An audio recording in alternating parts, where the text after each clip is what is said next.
Stand up. Stand up. Let's do an elevator pitch. All right, welcome to the class. Let's, why don't you, don't worry.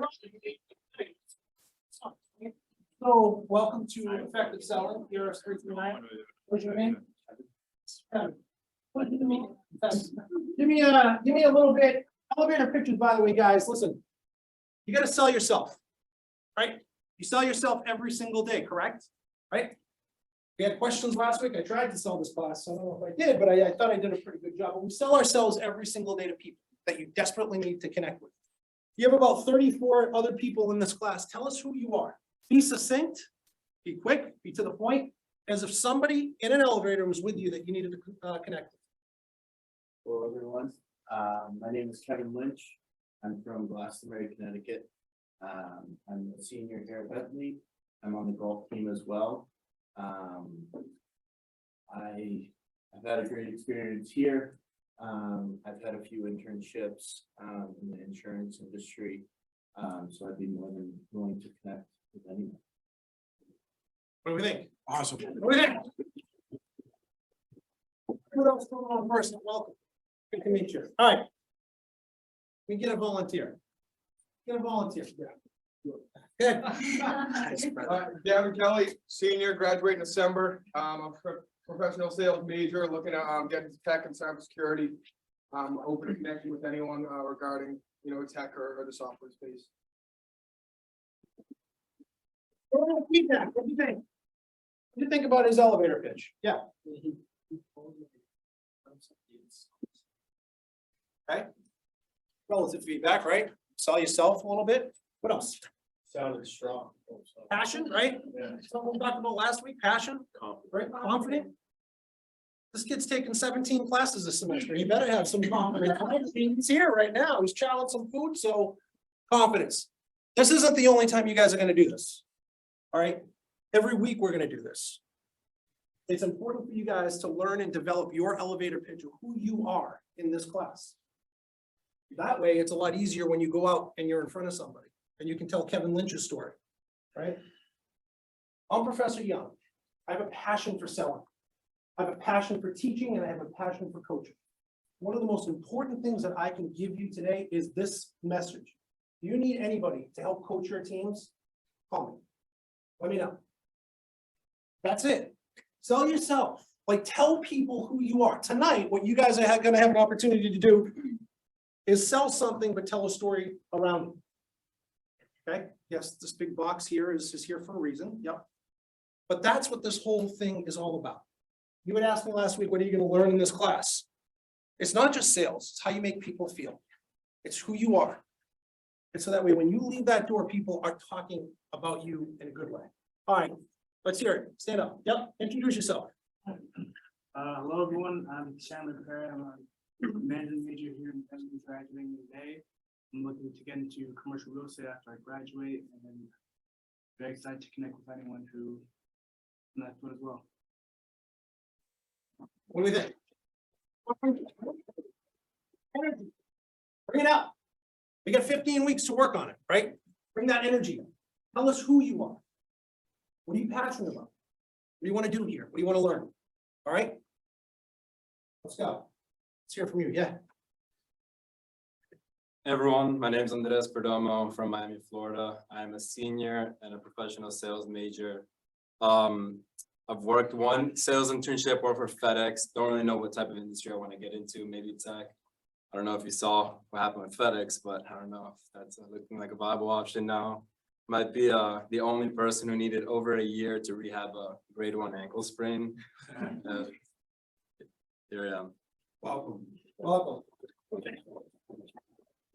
Those are because I got one playing hoops in a men's league. Mine still is not healed, and that's why one of the reasons I don't play anymore. So congratulations. Thank you very much for sharing who you are. Develop that pitch every week. You should be going home and practicing who you are. Every week we're gonna call on you guys. Who are you? Okay, let's hear from you. No, you're next. Man, you should give me energy. We know that. Okay. How's it going, everybody? I'm Curtis Petrapalo. I'm a sales major and I'm going to be graduating in 2023 this spring. Last summer I worked in tech sales. It was interesting, great experience. I was mainly working with partner relationships, so I'm very interested to hear about direct sales in this class, and I'm willing to connect with anybody working with real estate. It's kind of where I'm thinking right now, but I'm an open book right now. Awesome. Thank you. Alex, let's hear it. Nice to meet you all. I'm Alexander Almasny. I'm a management major. And last summer I moved to Mexico. Like this summer, I moved to Mexico to work for 2 months at a distribution company, that's where I'm heading towards. That's where I want to do it next year. And I think that industry is it's promising because there's a lot of options, and not only you're a middleman, but you have very few exposure. And if anybody has a brand that they want to take to Mexico, let me know, and we can figure something out. Awesome. Link up with him, Mexico, if you got any real estate issues, we're link up over here, I like that. A good think tank in this one. Thank you very much. Own that, right? Own it. Towards the end of the semester, this should flow off. You should be able to flow this, right? All right, who else we got? My baseball guy. My volunteer from last week. What is your first name? Jane. Jane. It's here. Hello, everybody. My name is Jane. I'm a senior here and will be graduating in May. My major is finance, and last summer I had a sponsorship at Bentley, which was a great time. Sold a lot of retirement funds. But if any of you are interested in that, I would love to connect. But I'm really passionate about leadership and learning and mentorship. So if anybody would like to do anything and learn and grow, I'm here for you. Awesome. What do you think of that one? Good? Yeah. Phenomenal? Yeah. Hit everything? Yes. All right, let's hear yours. Okay. Hi, everyone. I'm Lexi Filippides. I'm from Long Island, New York. I'm a senior. I'm not a major. I'm a senior here at Bentley with a major in marketing, which is where my past internship experience lies. This past summer, I actually worked for a PR agency out of New York, which gave me a lot of exposure across different lifestyle brands. So if you're interested in connecting on some sort of creative communication strategy, I would love to connect with you all and help reach, greater audiences and expand your brand awareness with any type of company you work with. So I'd love to connect with you all. I'm looking forward to working with you all in this class. Awesome. Thank you. Okay. Hi, everybody. My name is Sal Lapoli. I'm a senior here. I'm also a senior on the football team, and I actually was awarded captain from my teammates and coaches. I have no work experience because I spend a lot of my time playing football right now. However, I'm very passionate about people. In my past high school, Chelmsford High, I started the Chelmsford High's first ping pong team that actually still stands. So I was real fired about that. And then I did a post-grad year at Phillips Andover. And I started a club called PA Pool Club. I'm not really into swimming, but I just thought it would be fun in the winter to get everybody inside the pool. And we sold a bunch of merchandise, and we actually sold over $1,000 in merchandise for the club. But I couldn't keep any of the money, so I had to give it back to the school. But it was a great learning experience. I don't know if anybody in this class followed Bentley University's athletics on Instagram. Anybody follow that? It's actually kind of fun. One of my competitors in Dancing with the Waltham Stars this weekend is Vaughn Williams, who's the athletic director. Vaughn makes a real interesting face when he dances, by the way. He's doing a disco. Hey, whatever. It is what it is. But Vaughn was awarding, what's the head coach's name? Alvin Reynolds. Alvin Reynolds, his first victory as a head football coach in a college university. And Alvin Reynolds had been an assistant for years, maybe 30 years, something like that. He was in right? the NFL for over 15 years, went to Canada, won a Grey Cup, which is like the Super Bowl in Canada. Well-deserved win. Yeah. Great guy. They're 2-0 right now. What was really interesting about this Instagram was not only Vaughn Williams commanding this locker room, but also the fact that Sal Lapoli was front and center, and it looked like he was going to kill somebody. And I just was watching this and said, oh my God, I don't want that guy to come out in this class. That was very interesting. Number 50, I saw it. He looked like he was ready to run through a brick wall. And the game was over. So I don't even want to know what happened during the game. This guy brings the juice, I guarantee that. All right, couple more. Let's hear it. Yeah, Hi, everyone. My name is Liliana Silva. I'm a senior and I'm a professional sales major. This summer I had the pleasure of working at an asset management firm in the financial services industry. I really learned a lot from it and found out that I was passionate about making long-lasting connections. That was something my manager really was passionate about herself. I'm still open to connecting with other industries and seeing what else is out there. But I'm going to use my network of you guys and the rest of my peers to see what else I could be open to having a passion in the future. So thank you.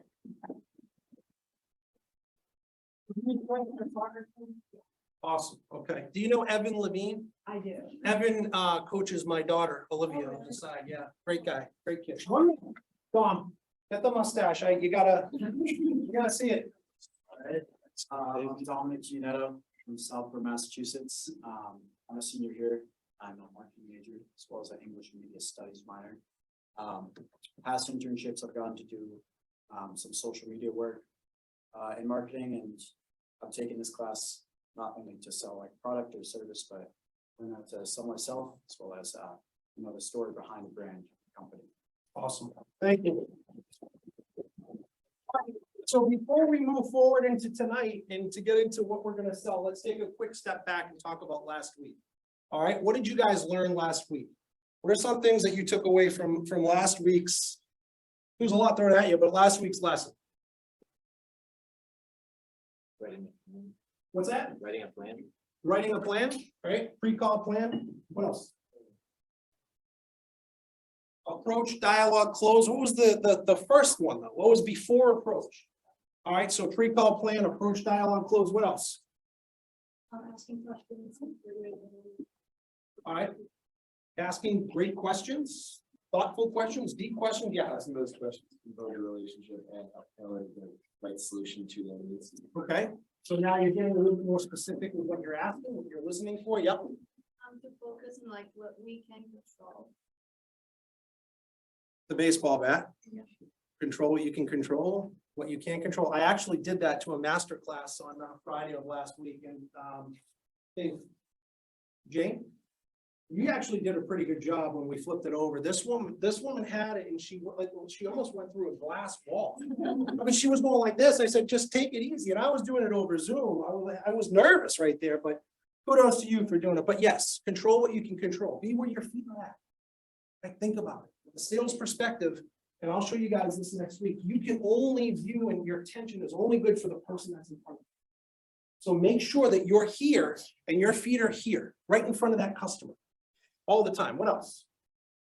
Building trust and selling yourself is almost, if not as more important than the product that you do sell. All right. The two DOMs competing, right? Building trust, huge. Empathy, somebody said that word last week, remember? All goes into it. What else? What else were you taking this from last week? Yeah. We have to get better at doing hard things. Handle hard better. And I think I said maybe 17 times that sales is not easy, right? It's hard. There are things that come up on a daily basis. For example, today I just had a conference call with my team. The July numbers came out. They looked horrible. My district went from 98% to goal to 82% to goal. I got 9 reps dispersed throughout New England. So you can imagine that they weren't too happy with their numbers. I had one guy that went from 103% to goal to 72 in 2 months. So what the hell is that all about? How does that happen in sales?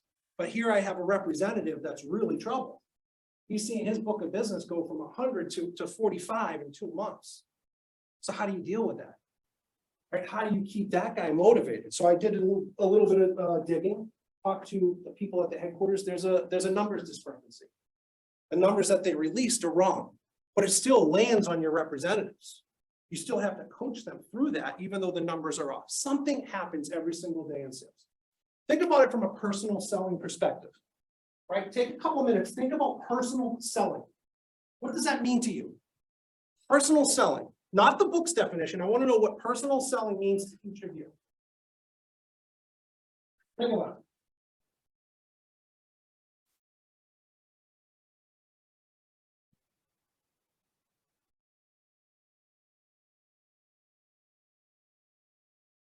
Being able to quickly capture someone's attention.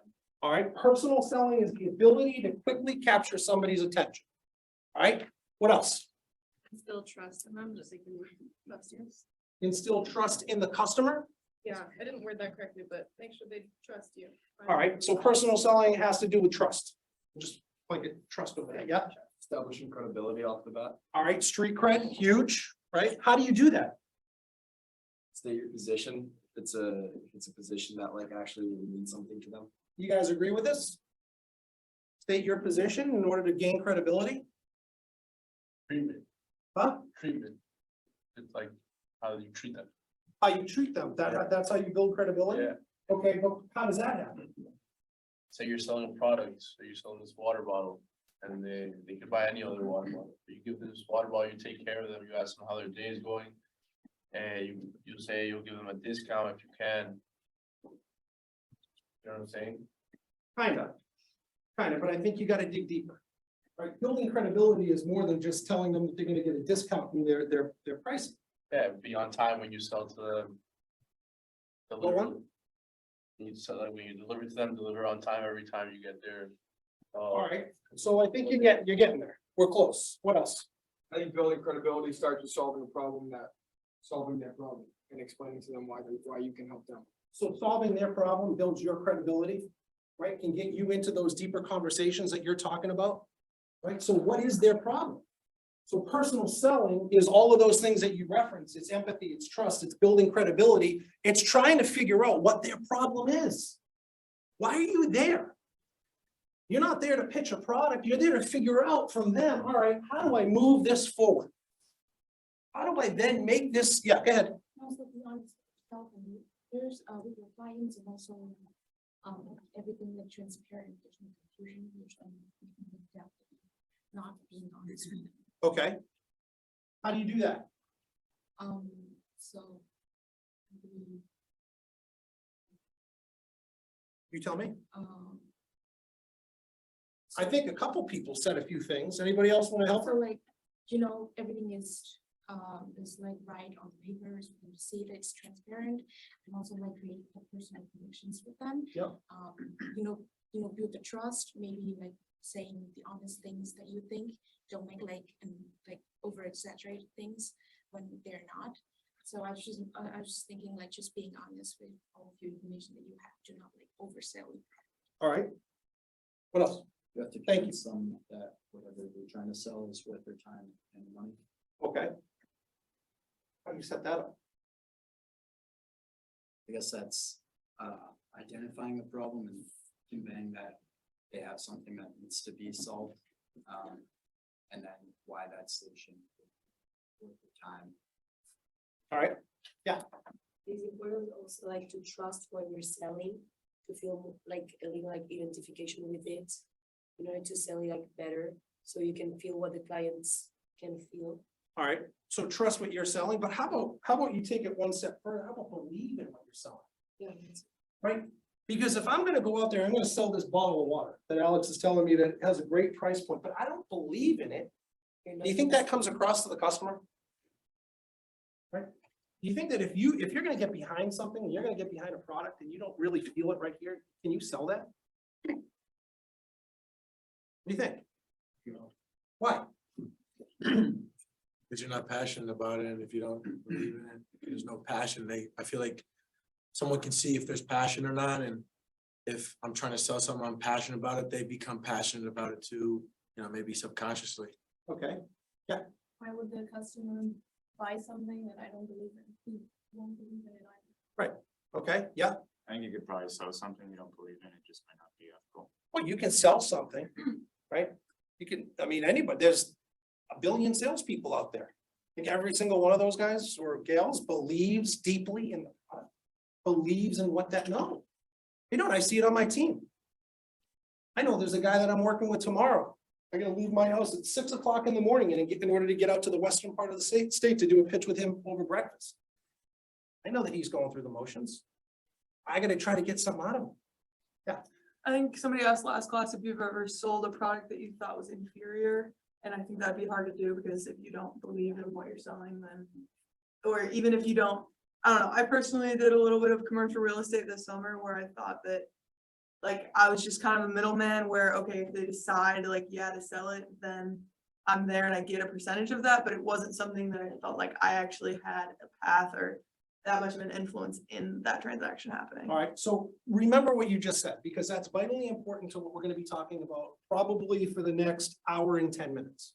Okay, until Jeremy Funk pops in and talks to you guys for a little bit. Yeah, so remember that because I'm gonna get right back to it. I was Yeah. just gonna relate to the inferior products. If there's some inferior product, you might get the sale initially, but there's no way you're gonna maintain a relationship with that. Since it's inferior, it's not gonna come back to you. All right, I feel like if you know how to sell, you can sell any. okay. Maybe you don't have to like believe in your product, but you have to believe that you can sell it, because like this summer too, I worked at Shark Ninja and some of their blenders and stuff. I didn't think they're like that great of products, but I had a passion for selling it.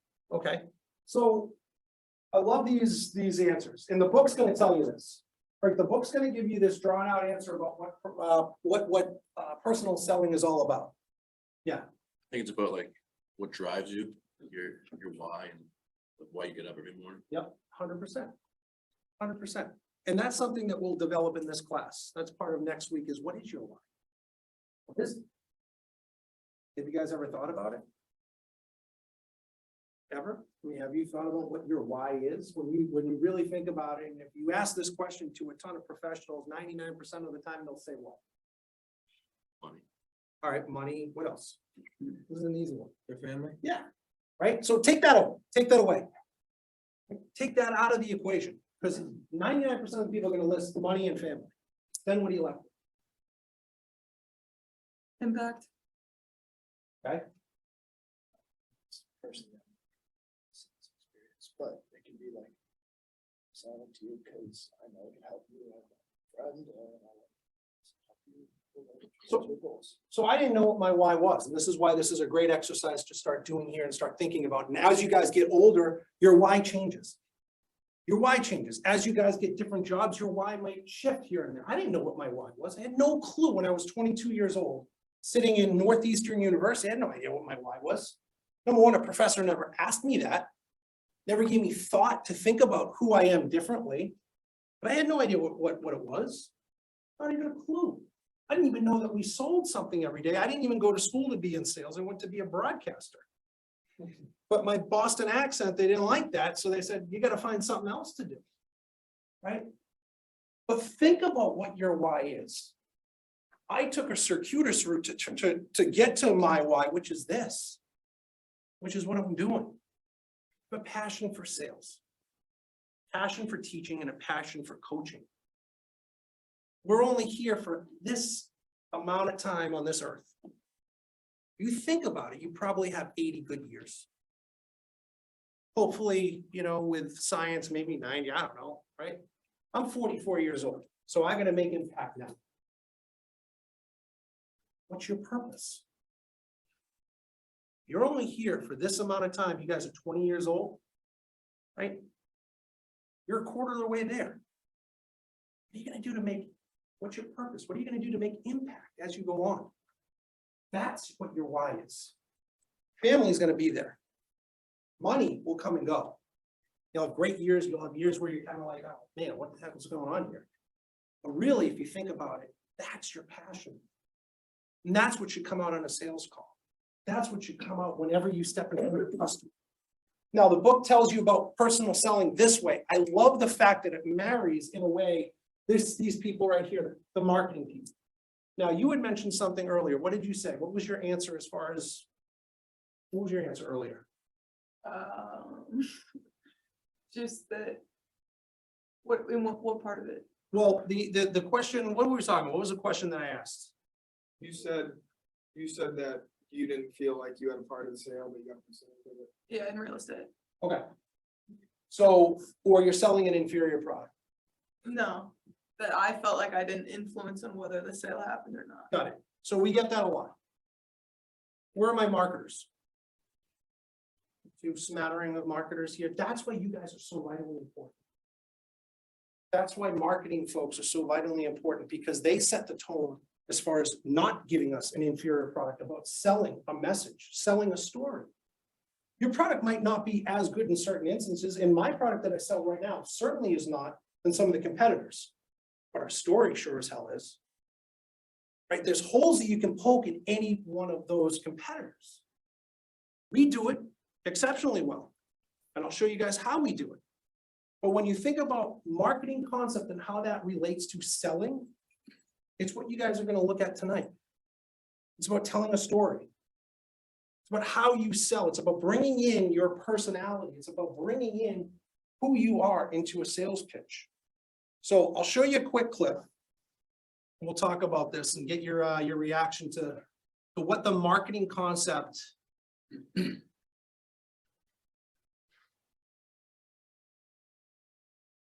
is.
What was the marketing concept?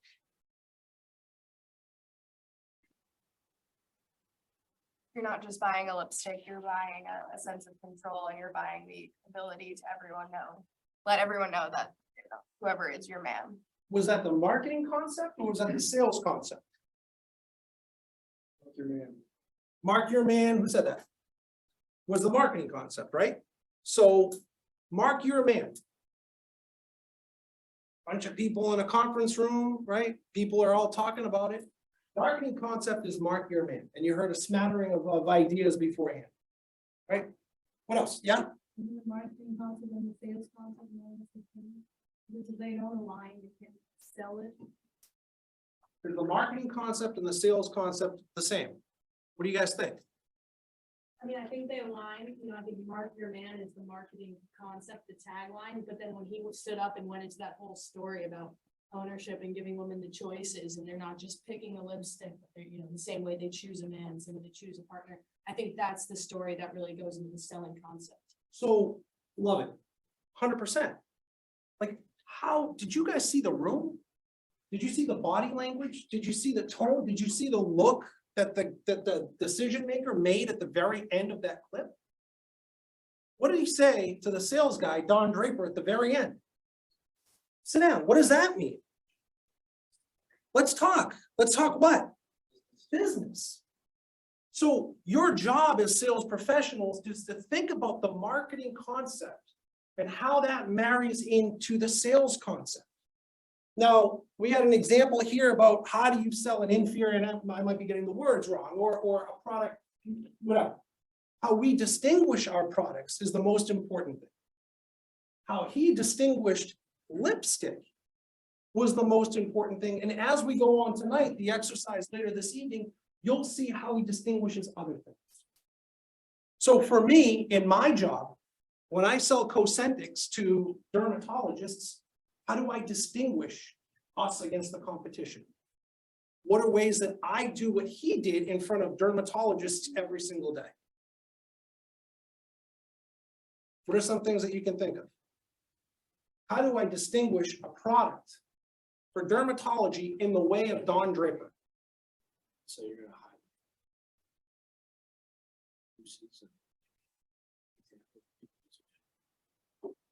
All right, so people that use it, they get clear skin, they do better. What else? Said it builds a connection, like with the, so whoever the dermatologist is, they're, let's say my mom needs it, right? And you would were to sell it to me, like you wouldn't talk to my mom, you'd probably talk to me because I love my mom.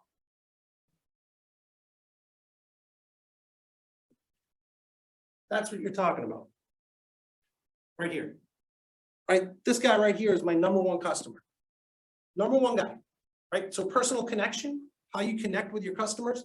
This is my #1 guy right here. Abel Giroux works out of Portsmouth, New Hampshire. This is us at Bentley University at the ice hockey game. Right? This is what you want to do. This is how you make that marketing concept real to guys like this in order to develop a connection, but also sell your product.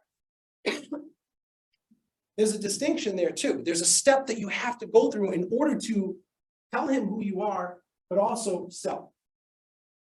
How would you do that? How do you build a relationship, but also maintain the integrity to sell something to somebody? How do you do that? You listen to what they have to say and try to learn what their needs are. Listen to what they say, try to figure out their needs. Yeah, what else? You would try to 100%. find something that you have in common, but also listen and observe how they like to be spoken to. All right. Everybody's different. Talked a little bit about that last week. How to pitch him might be different than somebody else, right? What else? You have to convince them that you're actually going to help them. And you're doing this for them and yourself. All right. Just like we talked about earlier, in your, like for your situation, if you don't want, flaky skin, for example, you just show them how you can solve that problem. All right. But how do you do that? That's one thing to say, right? So think lipstick. I can go up to anybody and say, you don't want flaky skin. We have 1,000 different water brands out there. Why am I going to choose this one? What is so different about this water than Fiji or whatever the other waters are that are on the market? Because the story you convey. All right, so it's different, right? So now we're getting somewhere. So it's one thing for me to talk to him about Cosentix or my product, but what's the next step? How do you make that come alive? How do you make that story compelling enough so that way this guy feels like you're adding value to what he's got to do? So that way he tells her, Joan Sisto, you got to go with this guy, right? That was a long time ago. Yeah.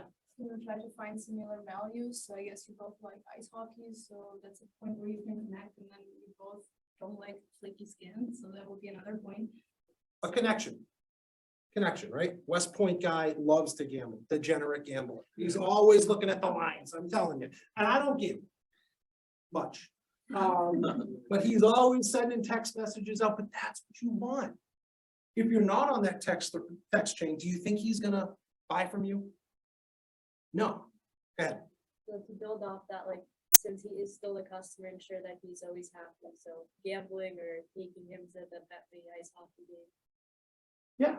I mean, now you have an opportunity amongst 3 periods in the beer garden in section 102 and then 110. Hopefully Loftus gets 110 back because that's where my season tickets were, but you get an opportunity to connect differently. Dr. David Greenstein is another great example of this. His son went to play lacrosse, went to Michigan, really tough guy. So think about a customer that you guys have had or you will have that you can't see. Very difficult, comes into the room, hey, driver, complete red driver. How do you connect with him? My connection was through my son. My son started playing ice hockey, then he started playing lacrosse, and we started talking. I said, Dr. Greenstein, why don't you come sit with me and we'll go to a Bentley hockey game, we'll have a great time. He said, all right, after 4 years, he finally said yes. But I thought that was a huge step in our relationship. Personal selling. So I had this guy outside of the office, I'm getting you. I had him outside of my office, his office, talking to him about life. Not about my product, about his sons, about Michigan, about where his other son's going to high school, about connecting, about doing an elevator pitch legit right there where he didn't even know that you were selling. Talking to him about psoriasis, talking to him about your product, but not in a way that he feels threatened. Not in a way that he feels like you're selling him for 3 hours. That makes sense? Yeah, good. I was just gonna say something kind of similar, that emotional intelligence is really important in this, because it's important to be aware, like self-aware of how you're portraying yourself, and like know the line between, by reading their emotions as well, between like when you should be talking about personal things and working on building your relationship, and also when you should be like transitioning into like a business sales conversation. One of the most difficult things that we do. That is one of the most difficult things, and you guys will see that. Thank you for bringing that up. How do you transition into a sales call? You guys can go in there and you can, I guess bullshit with anybody and talk about, hey, I'm going into an office and I see things on the wall and I can talk about Bentley football and I can talk about this, that. How then do you transition into talking about what you came here to talk about? What are your first selling words? What do you say? How do you say? I wouldn't even start with the sales pitch, I'd start with that. 100%, but there has to be some way that you transition. You can't pull this thing out and beat them over the head with it. It's got to be something, involved with selling. Yeah. I feel like asking a question about like, what do you want to get out of this call or pitch, and like, what are your goals? I saw that in like one of the client meetings that I served over the summer.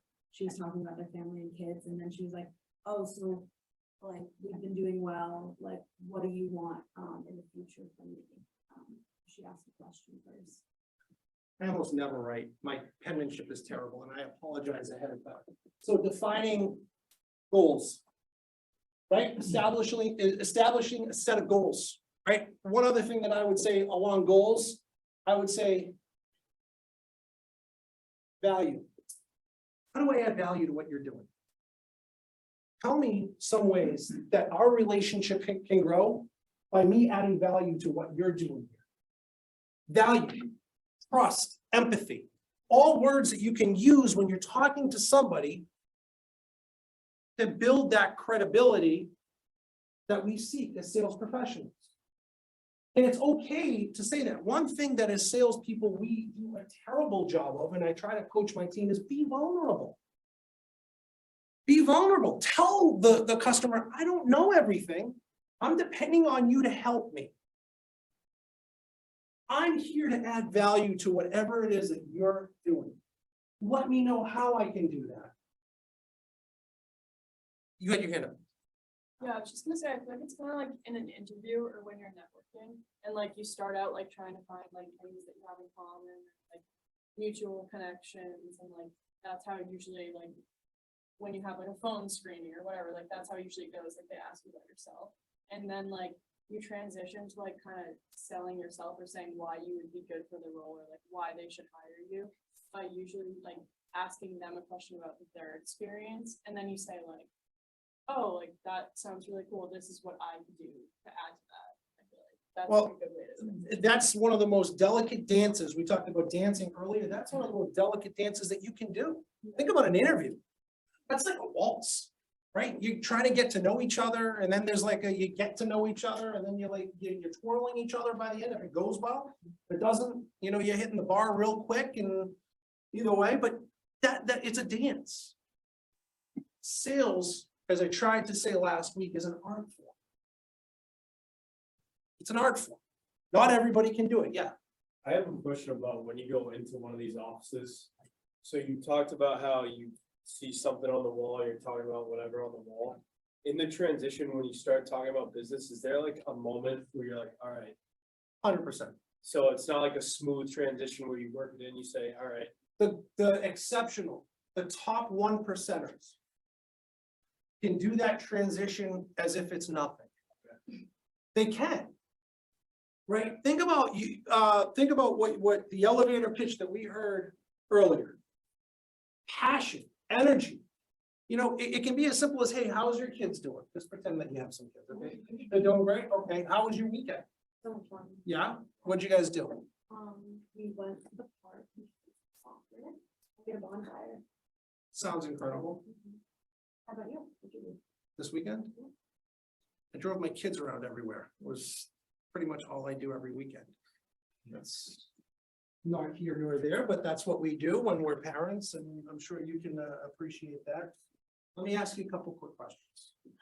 You know, as I'm going around all weekend and as I'm thinking about my pitch that I have to sit in today with you, a couple things came to mind about how I can help you.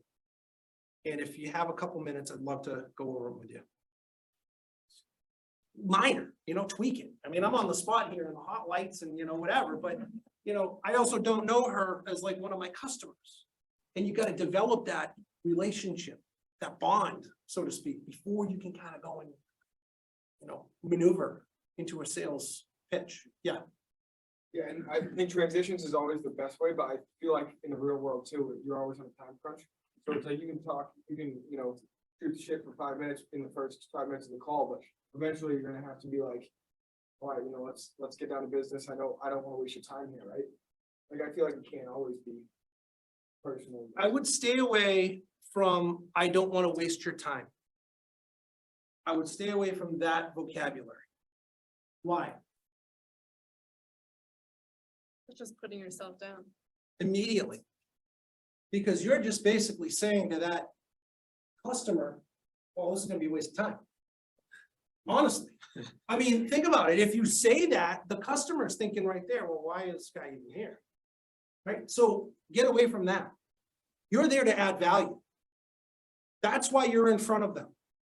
That's why your company hired you, because you bring something of value to that customer, to that moment.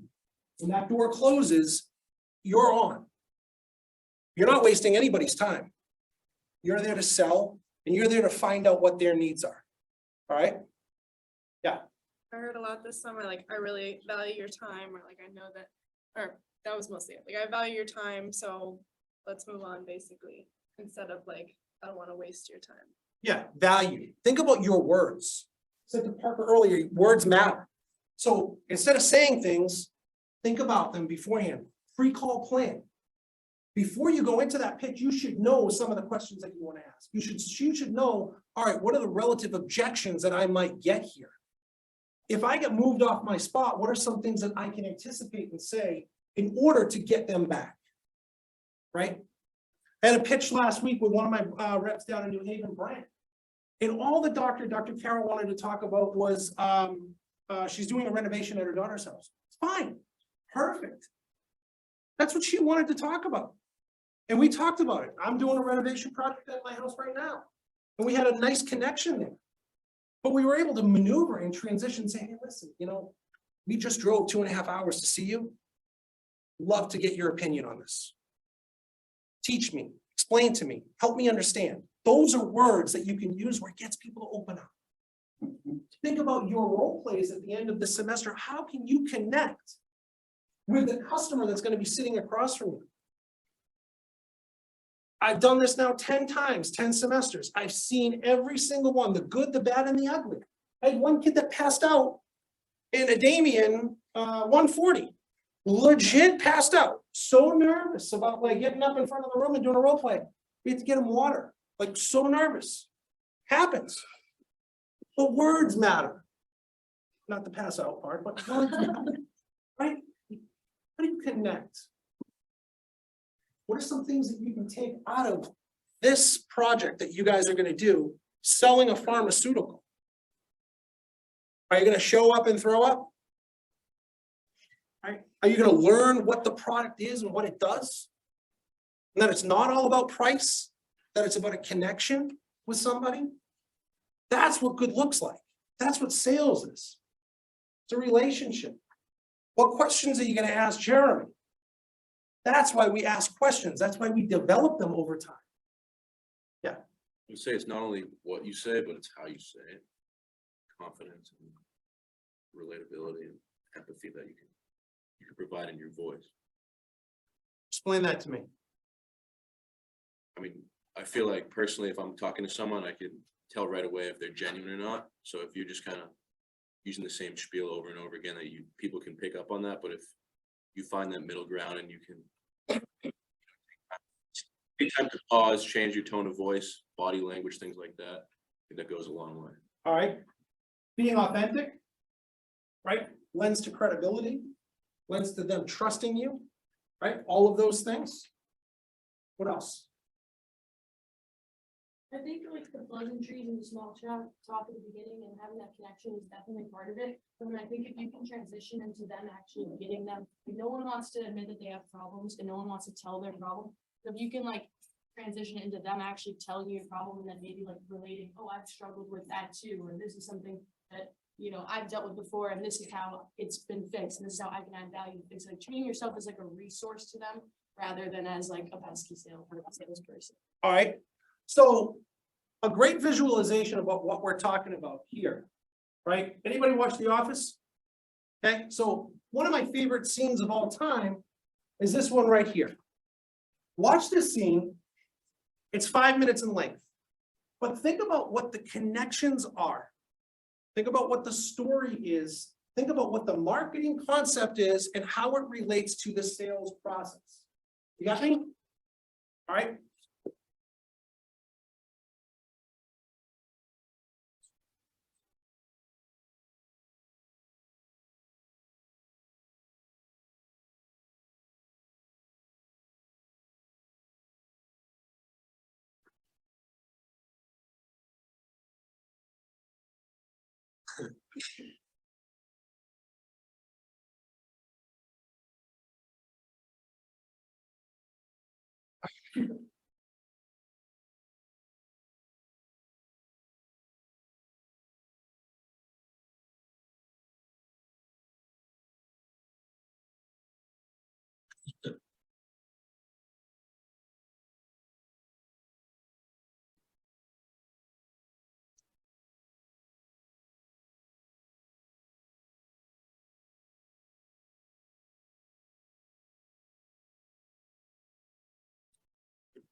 What'd you think?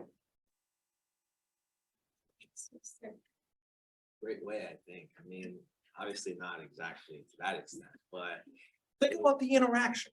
yeah, no, like, Think about how that started, what we're talking about here.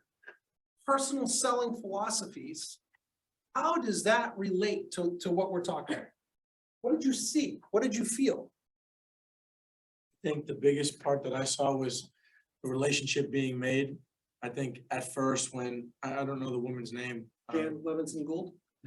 When Jan was starting up, you know, she's very serious, trying to get right to business, and the guy was complying a little bit, but he's like, yeah, okay. I think Michael's a funny character, but what he was trying to do was trying to break down that wall and, you know, have a relationship, and then once, you know, you kind of get him in a situation, then you can, you know, make him a business move on him. All right, so we could talk about that transition, right? Yeah. And Michael was also like selling himself in a way that the other guy got to know him, they bonded with the community, he's been in his life. So it meant something. The other guy, yeah, he was I think he bought more into Michael. He was like, I'm gonna do business with you because it's you rather than me. Did you see passion come out of Michael Scott? In that moment, he was passionate about where he grew up. Right? What else? He made it like a unique experience for the client. If it was like any other sales meeting, he probably would be good and like, okay, like, do I really want to do business with you? Made it unique for the client. You think Tim Meadows will remember that? Absolutely. Yeah. Yeah, I was gonna say, you just focus more on the getting to know him aspect, and then it just eventually led into the business aspect, but it really didn't seem like he was going like just to get the deal out of it. Yeah. He invested the time to get to know him and. Right. Yeah, because like even going off of that, like in the beginning, like you could see his body language, like he looked tired, like and she was just trying to jump in straight into business before they even got to order the food too. So just like trying to ease the tension in that sense, because he did seem like kind of annoyed that she wasn't really picking up on that.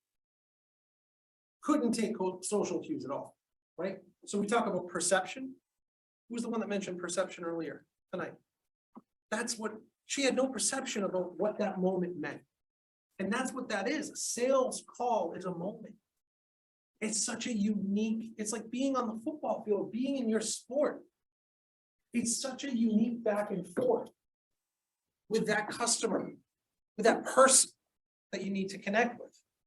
I kind of got secondhand embarrassment at the beginning. I thought he was being like professional. There was like good cop, bad cop, and he saw that what Jen was doing wasn't working. And in the end, he totally went out. But So as much as you guys noticed that Jan, her perception was off, you noticed that Michael's perception of the whole situation was different. because neither of them had ever met him, so they didn't know what his like style was. And he was like responding to the business. He was like talking with Jan. So I thought that maybe that's what he wanted to do, and that Michael was just being like a kook. Right? Yeah, going off of that, I think maybe Michael understood that at the end of the day, like we all have similar problems, while the client or the customer didn't really express his problems. Like at the end of the day, they're all coming off of work. It's been a long day. This guy just maybe wants to have a good time and not really talk about, you know, exactly what his problems are at work, but rather solve like a personal problem of I'm kind of bored with my job and like let's have a fun night at Chili. An experience. Yeah. Right? Michael Scott, did he create an experience that evening? Right? We just said Tim Meadows will definitely remember that sales call. So you create an experience. You shape that moment that you're with that customer. Now, inherent in doing that, how do you do that? Do you show up to that moment and do what Jan did? Is that going to make the sale? Is that good enough to make the sale? Yeah, well, Jan kind of didn't want to waste the customer's time, so she wanted to do everything quick. So I can see that the customer wants that relationship. He wanted to get to know the people and to like get that actual conversation done. Yeah. I think I read in the textbook too, there's like an etiquette that you need to follow, like when you're in a sales meeting or like on a sales call. So I kind of noticed that Michael, you know, didn't try not to talk business before they ordered. Like, he like kind of cut Janice off or whatever, but he definitely tried to make that connection, like took his time, like waited, for them to get some food in them, like made some jokes. While it like did take a long time, he did end up, making this up. Yep. I noticed that when the customer kind of made that like joke about almost like turkey on the onion, Michael took it as like, now I can joke a little more, so it's kind of like, can make it kind of lighthearted and joking. It can support. Read the room, right? Could see like Neo in the Matrix, can like see all the things that are happening in that moment. Yeah, I got you. Building off of that, he was vulnerable and he was able to take the risk with that initial joke, and then that kind of sets the tone for his approach moving forward. There's nowhere to go with that joke. I mean, it's either gonna land like it did, or it's gonna go the opposite way. He's lucky he picked the good one in the book. I know, Funky's there. I know, I'm gonna put him in. We got one more thing to do and then we'll let him in. He's calling in from Colorado, so he's probably working right now, so that's a good thing. What else? You had your hand up. Yeah, I just wanted to add that we could like really see the different kind of working like in sales, like she was directly like an extreme path of like just doing business, and who was kind of like overreacting to that way of like making a connection because it was really risky. It's not like trying to know how he is, and after doing that, he directly like started like that. So that can be some way like really awkward. Yeah. So chapter 1 set the scene as far as what the 4 strategies are that we're going to be discussing throughout this semester and throughout what you guys will be practicing this semester, right? What are the 4 strategies involved in selling? Relationship, customer, product. All right, so did you see that identified in that clip? Did you see all 4 of those strategies involved in that clip that you just saw? I think chapter 3 and 4 were ethical standards associated with selling, right? Developing a relationship strategy. So if we deconstruct this, think about Michael Scott. What was his relationship strategy? What do you think he thought about before he went to, what was that, Chili's? What do you think his pre-call plan was before he went to Chili's and had an awesome blossom? And baby back ribs and probably 6 Mai Tais. I think you want to show that we've done there, that he was a person. All right, so last week somebody said humanized. Forget who said that. I don't know if they're here tonight, but exactly. He in that moment, he humanized himself. What else? Said I'm gonna make him laugh. He went in thinking. He wanted to make him laugh because Michael Scott failed in the jokes. He wanted to make him laugh. So he wanted to be human, wanted to make the guy laugh. What else? Well, he knew that since he's been there his whole life, he knew that that big box competitor was gonna come in and undercut price. So he couldn't use that as a value add to his business. So he had to kind of portray the level of service that he can compete with the big box. So the value add was Dunder Mifflin's personal service over the to add. All right, what else? I think he just stayed true to himself. Like, he just was him and it worked. Whereas the lady tried to put an act on and it didn't work. Right? Jan Levinson Gould. I think he himself went into the evening wanting to have a good time. All right, so you'll see. Yeah. I have a question. Yes. So is this different, like this video, is this different from when you go to like a hockey game or football game? Or do you do any business discussions there? For sure. So you like make the same sort of transition even when there's no business discussion like plan? Like this was a planned business. We sell every day. Okay. So you're there to build a relationship. Yeah. If I'm gonna get 4 hours with my #1 guy at Bentley hockey game, you're sure as hell that I'm gonna talk about my product. You know, I'm gonna add something in there. Hey, what'd you see this week? What type of patients came in? What did you learn? What can I do to add value? Anything you need from me? Simple ways to enter into any sort of business discussion without bringing out your detail aid and going through step 1, so whatever it might be. So think about Michael Scott in this small clip, a 5-minute and 2-second clip, and how that marries what we talked about last week. You had a pre-call plan. You had an approach, right? That was different, that was tailored to that customer specific. You had a dialogue. You guys all saw what the dialogue was like, and then you had a definable close. What was his close? What do you ask for? I don't know what he asked for, but in closing, he told him the problem that would arise if he went with somebody who was cheaper and said that we can, like, you gotta basically stay true to your roots and like choose the better option that's not gonna screw you over in the long run. He told a story. Told a story about his upbringing. He made it real. He was human in that moment with that customer. All right? That's what personal selling, that's what developing a relationship strategy, that's what all of this is all about. In sales, it's not pitching a product. You're not just going there to sell paper. You're selling a community. You're selling how your decision can impact the community. That's what selling is all about. In that moment, he sold them on a community. Was able to follow that through. I need, sit right over here. Are they here? Are they, they're all right, I need you to count. We'll keep you up here, group one. So I need, let's do 6 groups. 1, 2, 4, 5, 6. 2, 3, 4. 1, 2, 3. Did you say 5? 6. 6. 1, 2, 3, 4, 5, 6, 1, 2, 3, 4, 5, 6, 1, 2, 3, 4, 5, 6, 1, 2. 3. All right, 1's up over here. We'll help our boy Dom out so he doesn't have to move. 2's there, 3's there. 4's over here. 5's over here. 6 is over here.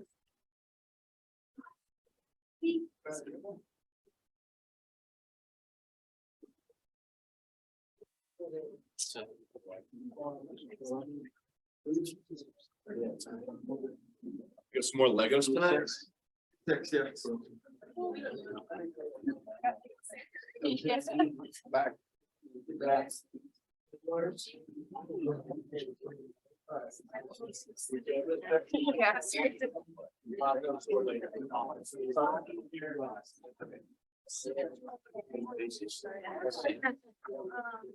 Somebody, while you guys get in groups real quick, somebody had made a comment about, not seeing what the homework was on the syllabus. Everybody good? Can everybody see it? Is it getting cut off on the syllabus? Everybody all right? You know what the homework assignments are? Can you see the grid? If you can't, let me know. I'll print it out and I'll get it to you. Okay, well, if you guys need help with it, just let me know. All right, here's what we're gonna do. I need a scribe from each group, somebody that can write. Somebody that can write legibly.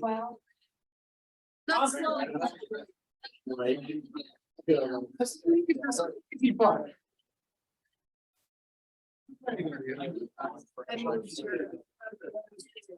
No, I guess.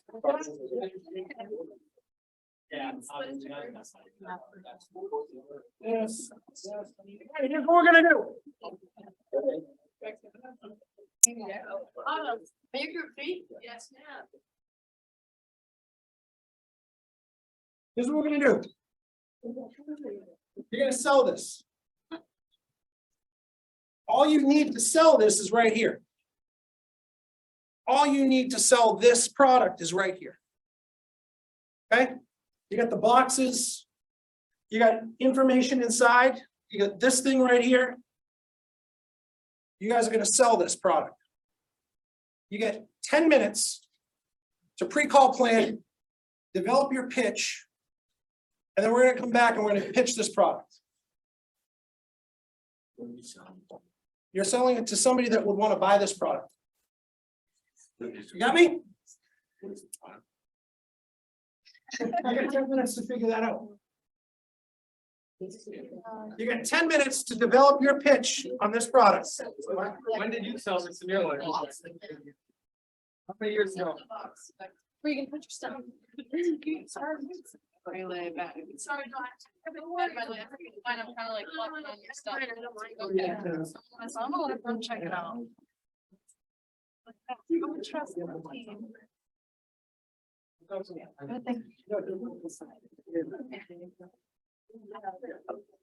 Just, I'll be.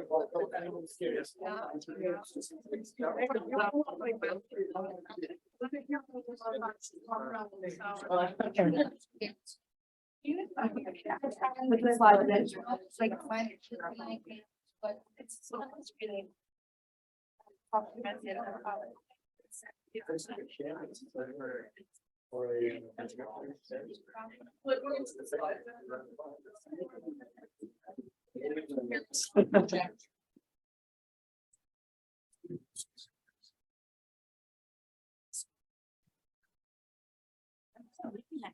all right, you got 9 minutes left to develop a pitch.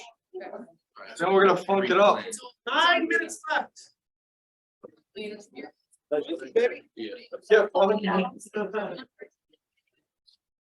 Buddy, you're early, buddy. Can you hear me? Yeah, sorry, I was just trying to unmute. Yeah, dude, I'm early, but I'm here.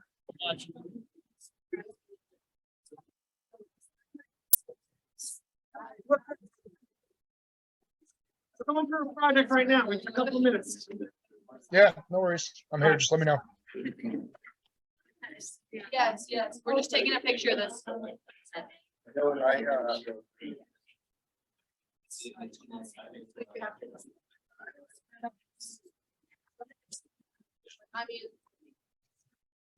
How to do it. Whatever.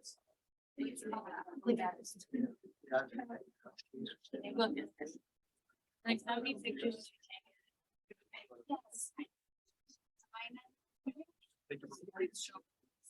Yeah, it's for like.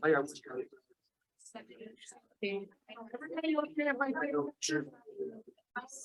On LinkedIn, is that okay with everybody? I saw last. One of my friends made a comment. Feel like this guy does not want to be in that class right now.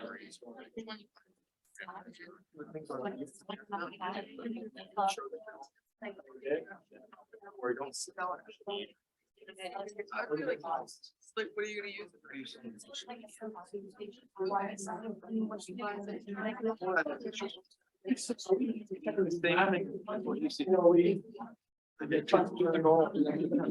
Set it up how you want to set it up. If you want to whatever, I mean, I want you guys to think about this. The project isn't to think about who, what are you selling?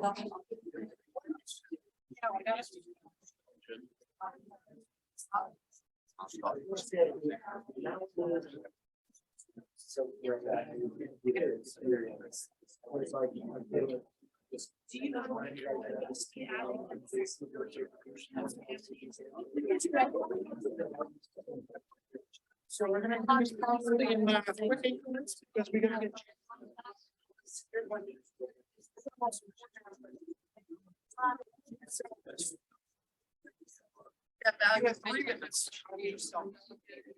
Sure.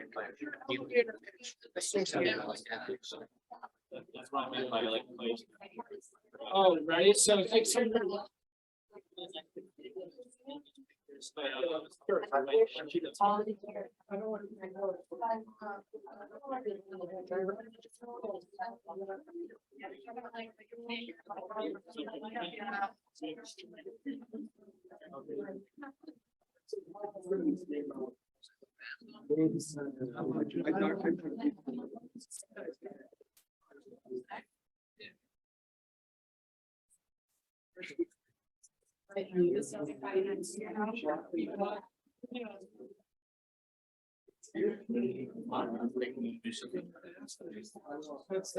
That's a. 4 minutes. We got 4 minutes.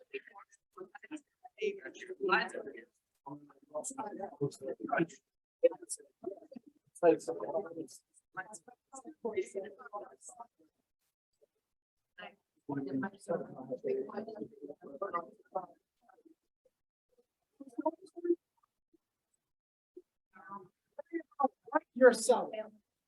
There's a difference. I like small pennies.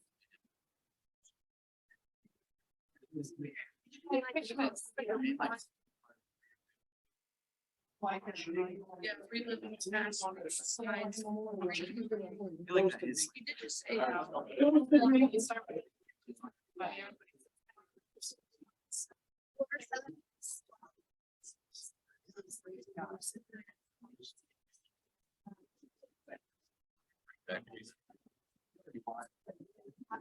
other.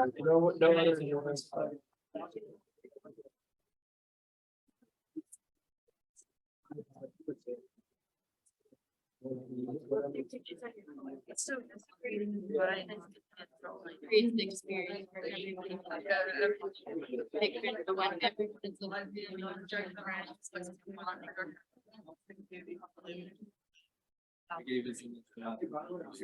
Fun, smile. Yeah. Okay. Chance. They don't. This person has done a lot of like, on Craigslist.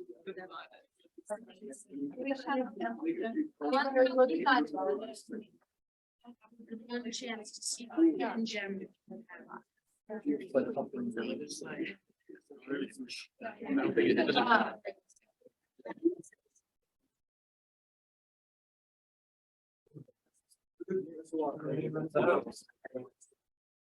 Has a travel experience.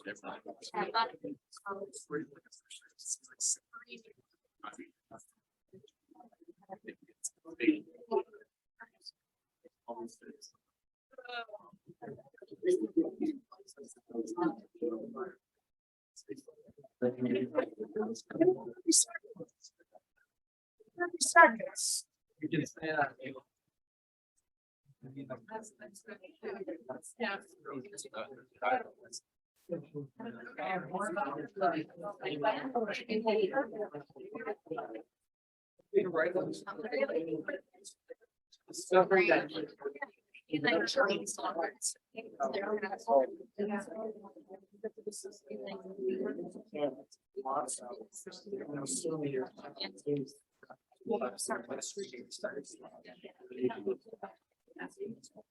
Dinner. With that. Yeah.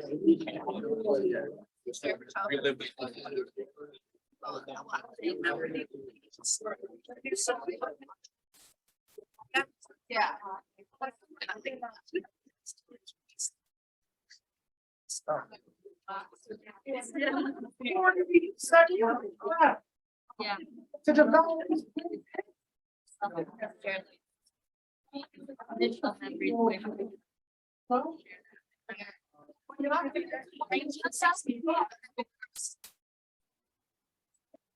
One of the kind So why does it matter?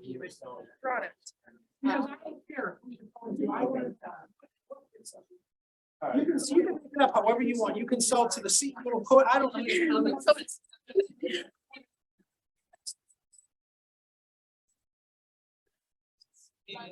See, what you having fun, bud? Right? Okay. You're gonna go home tonight, you're gonna say this. You gotta sell in this. You're looking at it. Well, thank you very much. We're here. We're good. All right. We good? I'm not gonna do my dance from Friday night. All right, so here we go. Bring it back, bring it back, bring it back. We have our pre-call plan, correct? Everybody did a pre-call plan. Everybody's got a plan in place about what they're gonna sell, how they're gonna sell this. Right? Who wants to go first? What group? I love it. I love the confidence. All right, so listen, we don't need a soliloquy, right? Soliloquy is like a 15-minute, you know, probably time is tight. So I'll play the role of whatever you want to play. The class can be your customers as well, however you want to set it up. How do you sell this? All right. Well, do you guys remember the old Beatles song, Yellow Submarine? Well, let us transport you back to the 1960s with this rare, one-of-a-kind product, the Kodak Carousel Projector. It has auxiliary equipment that is like futuristic with a 25-foot cord and 140 slide tray. Do you have a dusty attic with slides that you can't currently reminisce upon? What if we told you that the Kodak carousel projector could help you relive the past through these slides, bringing these old memories back to life? Our product is the only projector on the market that you could get to have a chance to relive these memories with your family and enjoy the product, and you could even put on Yellow Submarine in the background. It's gonna be amazing.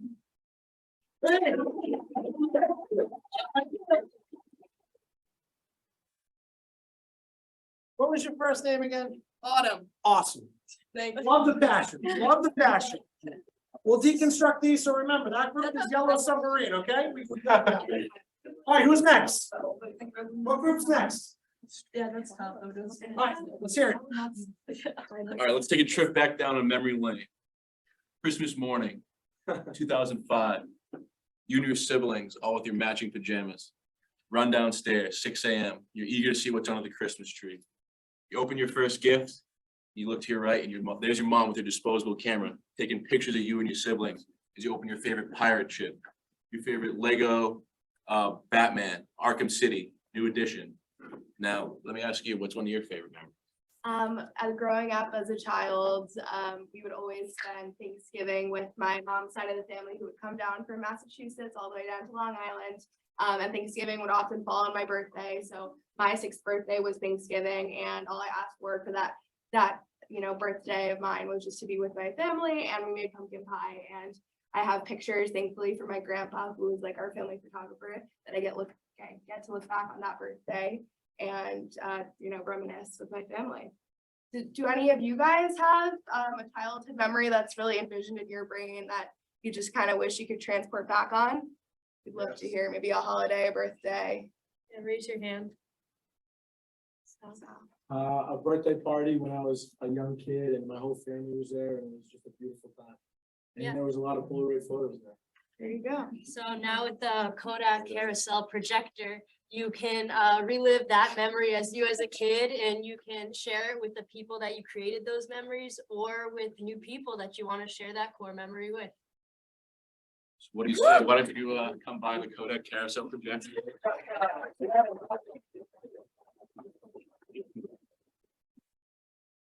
Awesome job. Who's next? We'll deconstruct that. Go ahead. So, we all kind of agreed upon that growing up, especially through high school, through middle school. One of our favorite activities was to go to the movie theater. It was really annoying when we were trying to get into the movie, really focus, really watch this movie we liked. Somebody sneezed, somebody farted, somebody was on their cell phone. It was really annoying with other people in the room that we didn't care about. So if you were able to watch a movie anywhere of your choosing when you wanted to, without, that sneezing kid on his cell phone, you can watch movies with this carousel projector anywhere you want, whenever you want, with who you want, and be able to gain back control while still experiencing that movie theater experience that we all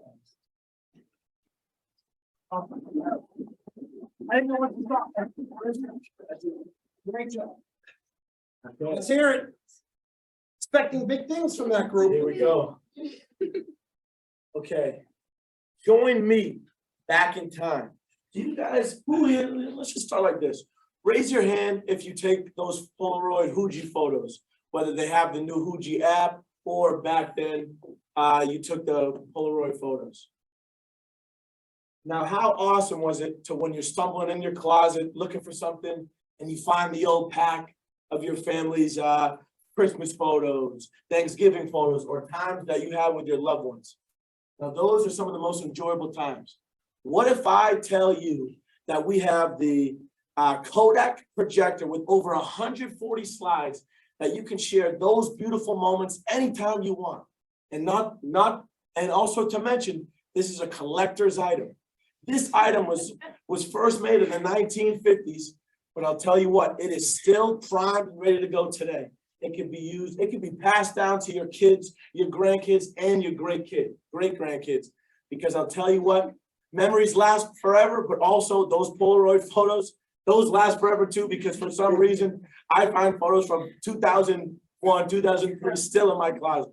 So join us and buy the Carousel Kodak projector and enjoy beautiful slides of your family and great memories.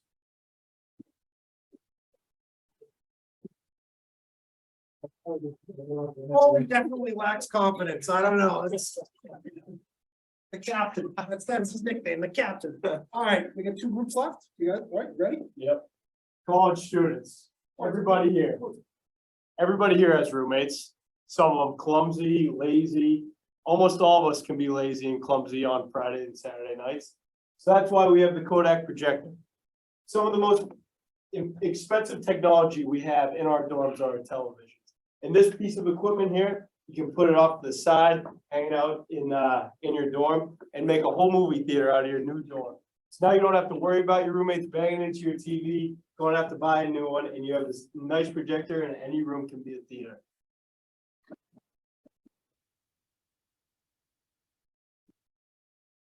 Your thoughts?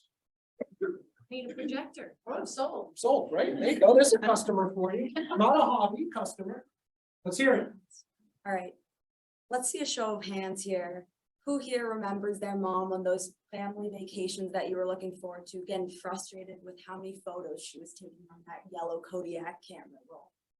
Well, let's see all those photos back in that photo album that you find in your closet. What if I told you this Kodiak carousel projector, you could see those photos bigger and better on the big screen? Wouldn't you want to see those photos of back in your old teenage years where all your friends and family could make fun of you a little bit bigger?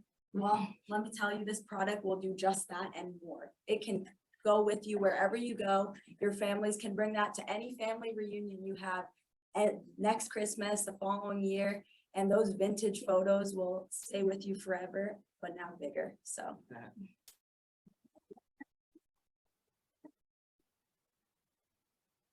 Awesome. Thank you. All right, so let's deconstruct this. All right, let's talk about the yellow submarine up here. What'd you guys think? Phenomenal. What'd you think of the group? What group are you? 2, 3? 3. Group 3's pitch. What'd you guys think? Crushed it. I crushed it. Why? Passion was my biggest takeaway. Okay. Energy, Passion, energy. What else? confidence, Confidence. specific shared memory, the yellow submarine. All right, what specific pitch? What specific component of that pitch resonated? If you're a customer and you're leaving, what are you gonna remember? She landed the same way she took off, so you know, she started with the yellow submarine and then she ended with the yellow submarine, which I think wrapped it all up really well. All right. Right, agree? Right, yellow submarine was a good visual to use, something that the customer can think of, right? Hold the narrative. What else? She told a story that would put a smile on her face, and she said that if you bought this, then that would relive that smile that you had on your face that day. All right. Confidence gives me confidence. So she felt so confident about this product. I felt confident about it. I remember how confident she was. Yep. Passion, right? Passion sells. All right. Second group to go. Your thoughts? Yeah. Transporting us to our Christmas nights somewhere in the kids. All right. They usually happen that day. More of a supportive sale, right? Walk you through childhood memories. Yeah. They also kind of shared, so it wasn't like a one person doing a pitch, it was like 3 people at once, which was nice. It was like, oh, me too, like I also support this like idea of buying it, you know. Yep. Passion. Right? Did it have, connection points in that pitch? What do you got? I was just gonna say it was interactive, like they involved the audience, ask questions. All right. Made people think, made people want to be part of that interaction. Yeah. Sorry, that's what I was gonna say. Gotcha. Yeah. It was humanizing person. All right. Made it personal, made it something that they can remember. Awesome. Group, who's the next group to go? I think it might have been this one. Oh, yeah. Your thoughts? Nice. You're nodding your head, yeah? What'd you think? Oh, I like them. They were really, I mean, What specifically did you like? I like the energy. They're really nice and very positive, always smiling and make it a memory too, like they brought up a memory. What was the story that you told? What was it about? I was trying to solve a problem, like to bring the movie theater experience home without like annoyances. Okay. from Distractions of others. Yeah. I thought it was like clear and concise, and I liked like the jokes, cause it kind of like lightened the mood. All right, movie theater, bringing it home, yes. I'd like a big sense of control and like you kind of be able to watch what you like, where you want, with the people you want, so I feel like that could touch more with the customer. I'm buying if that's the case, bring it home, watch with the people I wanna watch with, yeah. Say it's funny, like, we've all had similar memories in the movie theater where like someone's on their phone or someone's like chewing too loud. So it was relatable. All right. Back in the day, that was so annoying. Like today's movie theaters are a lot different. They got the plush chairs, you can kind of relax. I mean, back in the day when I went, they didn't have that stuff. I'll tell you that. The floor was sticky. It was like you got the butter popcorn all over the floor. It was terrible. But it was an experience. This group. What do you guys think of this pitch? I thought it was like relatable to like the audience because we're all in college, so it was a different perspective and kind of reminiscing on the past. I like that. All right. Good understanding of like our problems as, having and being the shitty roommates that will knock the TV over and, hurt the bank account. All right. I thought it was clever for him to actually like touch a product and use it. Feel like it helped like with engagement. Okay. That was mine, having something tangible that's something you can view. All right. Perfect. Good feedback. And this group, what do you guys think of this pitch? I personally thought it was the most practical. It applied to most of our lives. Starting off with the question, we almost all raised our hands. It's very relatable, and it really took a practical approach and emphasized just making small picture bigger. And it was so simple, yet it was really effective. Yeah, that's something that none of the other groups emphasized on, was taking something that's small. You talked about Polaroids, but actually taking that Polaroid and putting it bigger. And then I think she brought in the embarrassment factor too. And that's kind of when you look at old memories, kind of poking fun, and that's something that can resonate with everybody. So it was relatable. Awesome. I was just gonna say, like, maybe in a way, like, solidify the reputation of like Kodak, like just the consistency between the two brands, because it's like, pretty reputable. All right. Do we have one more comment? We're good? So why'd we do this? What's the teaching moment here? Why'd we sell a Kodak carousel that, to be honest with you, years ago, this was how they taught me in college. This way. They would have these little, I don't know if they have them in here, but they would have these little things and they would go click. And that's how they would go to the next slide. Boy, this is a lot easier doing this right here, I'll tell you that much.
So sales.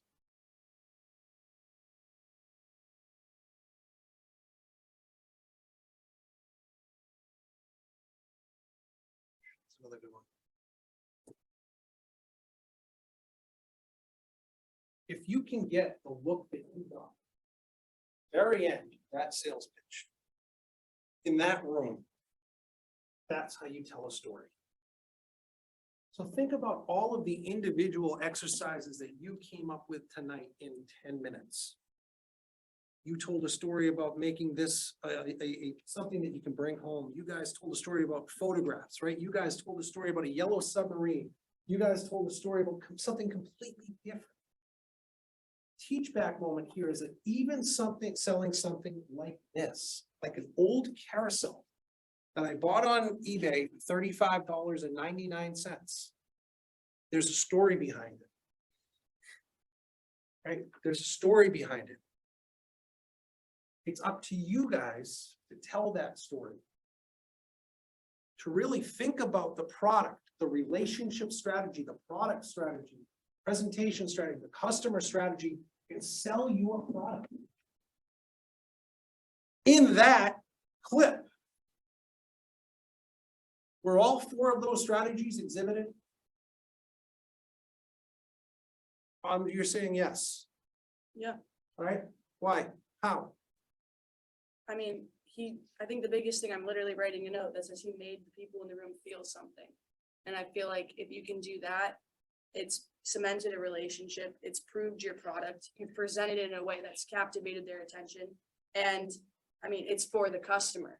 And I thought it was really interesting what he said about nostalgia and bringing up pain, because we usually focus on the happy things.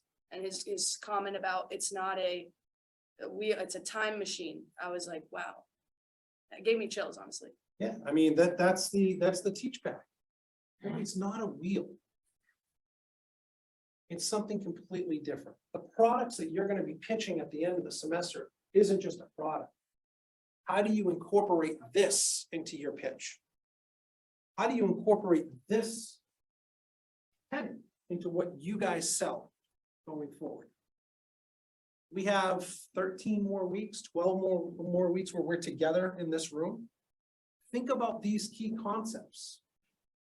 Storytelling, selective actions leading to extraordinary storytelling. That's what sales is.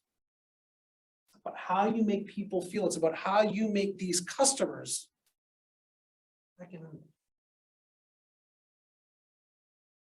Wish that one didn't go up, but it's about how you make those customers feel. At the end, good luck in your next appointment. Because there's nobody else that's going to have an appointment. He made that sale, right? Those are the key concepts that we get out of the first 3 chapters of the book. What's your relationship strategy, product, customer, presentation strategy? How does that all work itself into a sales call? Got me? All right, awesome. Good. So we have our first guest of the semester. Let me see if I can get this up here. Mr. Jeremy Funk. I'm going to let Jeremy do the introductions. Hopefully you're not on mute. Give me a volume check so I can make sure we can hear you here. Check 1, check 2. You got Jeremy Funk. Beautiful. We got you, buddy. So Jeremy has done this class, has been a guest in this class for several semesters. Again, the key learning here is not for what he's going to present, because I told him to present nothing. I tell all my guests to present nothing. What questions did you come up with in order to learn about sales? In order to learn about Jeremy, in order to learn about what he does and why he's an exceptional salesperson. So I'm going to flip the class over to you guys. All I ask is if you have a question for Jeremy, come up so he can see you. State your name, state what year you are, what your major is, and then we can have a free-form conversation with Jeremy. Does that sound good? Sound okay? This is one of the best sales guys to do it. All right. Started his own business. I'll let him get into it, but I'll go from here. I'll start over here. If you guys have a question, just start. Come on, Parker.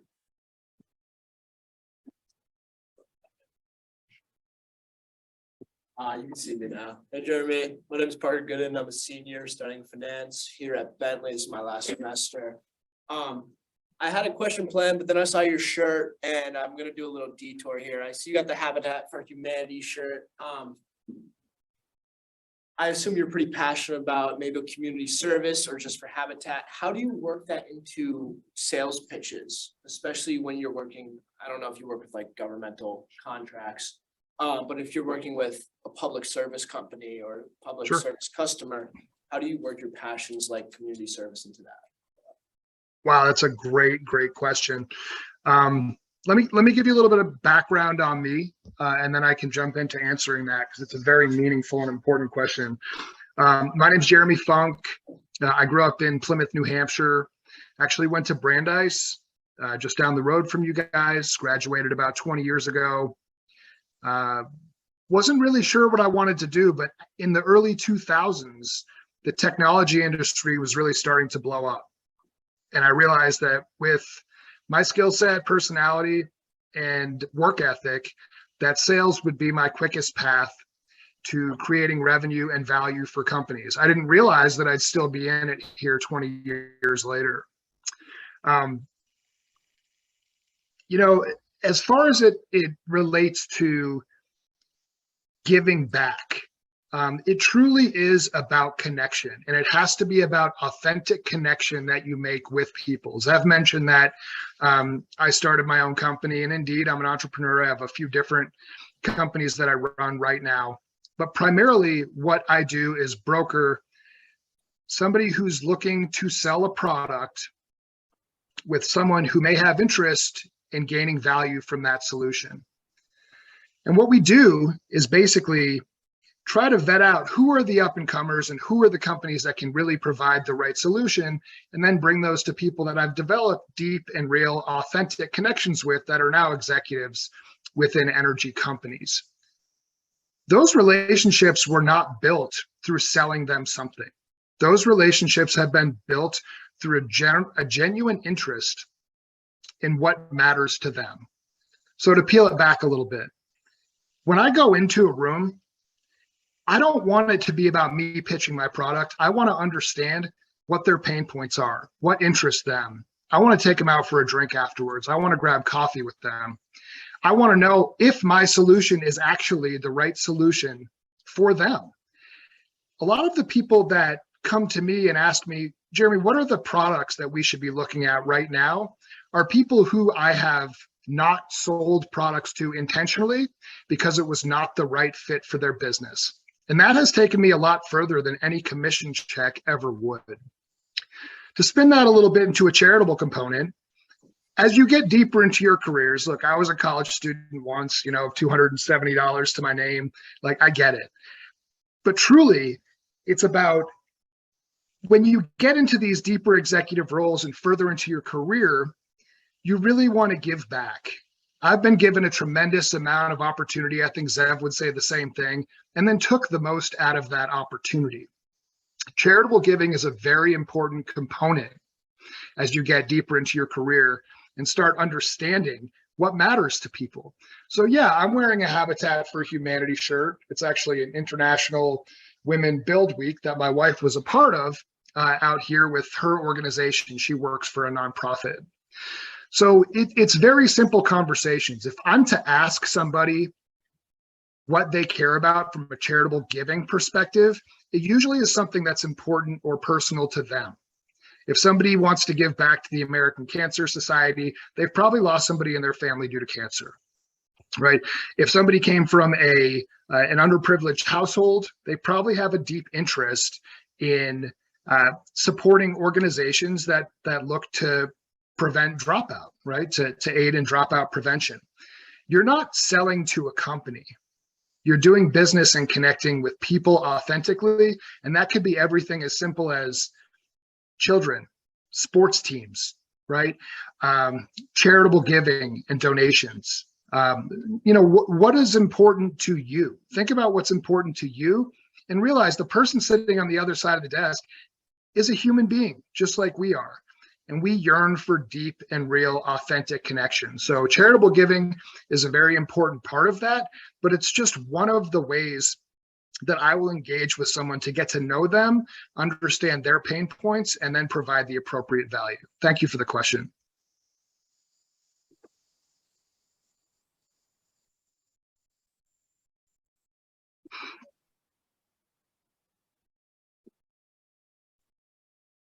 My name's Anthony. I'm a junior. My major is economics and finance. Two questions. First, I saw on your LinkedIn you did track. I do track too. I do jump and hurdles. So I was wondering what events you did. And my second question is, besides the customer, who else do you recommend building a strong relationship with? Yeah, great. I mean, great way to preface the conversation. That was about 45 pounds ago for me. I'm 42 years old now, so it was a lot easier back then. Yeah, I was all state in New Hampshire. I ran the 400, the 200, and then the relays, the 4x1 and the 4x4, and I always took much more joy out of having team success within the relays than I did in my personal success running the 400. You know, you guys are a lot younger. Heck, most of you probably weren't born at this time, but Michael Johnson was a huge star. I mean, he ran a very fast 200 and 400 at the Atlanta Olympics in 1996, and everybody wanted to run the 200 and the 400, and I was no exception. Really enjoyed that, and loved the sense of not only autonomy, because it is an individual contributor sport, but certainly the team aspect. Everyone pushing each other. I was never disappointed if somebody beat my time that was a year later, or somebody that I ran on the team with. I loved it, because if they were stronger, then I was going to get stronger as well. The second piece of the question is, again, I think a little bit about connection. I don't look at people and think about titles. I think that's where a lot of salespeople make mistakes. Yes, we all have to go in and map out an org chart and what the company looks like and what the buying process is. That's all part of being a sound salesperson. But truly, we don't know behind their doors who are the influencers. It could be somebody that sits in the back of the room that doesn't have a director title. It could be somebody who's 26 years old and is the most technologically savvy person in the whole organization. And even though they don't have signing authority to even buy a pack of Skittles, they might be the ones that can influence the decision with the senior decision makers that might not be in that room. So truly trying to understand, what does the organization look like, regardless of what the title is, and build those connections, especially while you're young. I can't emphasize how much networking has helped in my career, and truly getting to know people, going out and playing golf with people, whether they were competitors, whether they were people that maybe I wanted to work for, that I wanted to do business with, or people that shot me down consistently, because I wanted to really understand them as humans.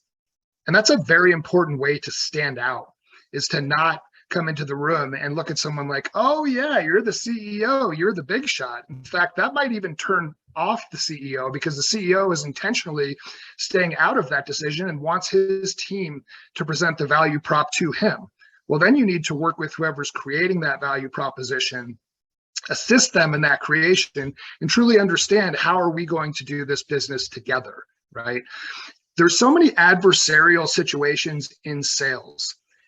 Somebody's not going to want to buy your product. They're going to want to buy it from somebody else. We need to go in and understand that.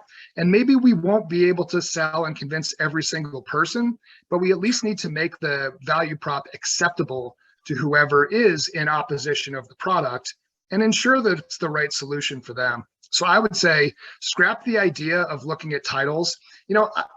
Titles throughout my career, I was an inside sales rep, a BDM, a BDR, a account exec, account manager, director of sales, VP of sales, and then started my own company and called myself a CEO. You would be shocked at the amount of people that all of a sudden, who blew me off and ignored me for so many years, now were really interested in talking to me or doing business with me because I was the CEO. And authentically, that just didn't feel right, because I'm still the same person. I still have the same drive. I'm still a human. But a lot of people really place that emphasis on titles, and that's something that a seasoned executive will see right through. It's not about titles. It's about true and authentic connection with human beings.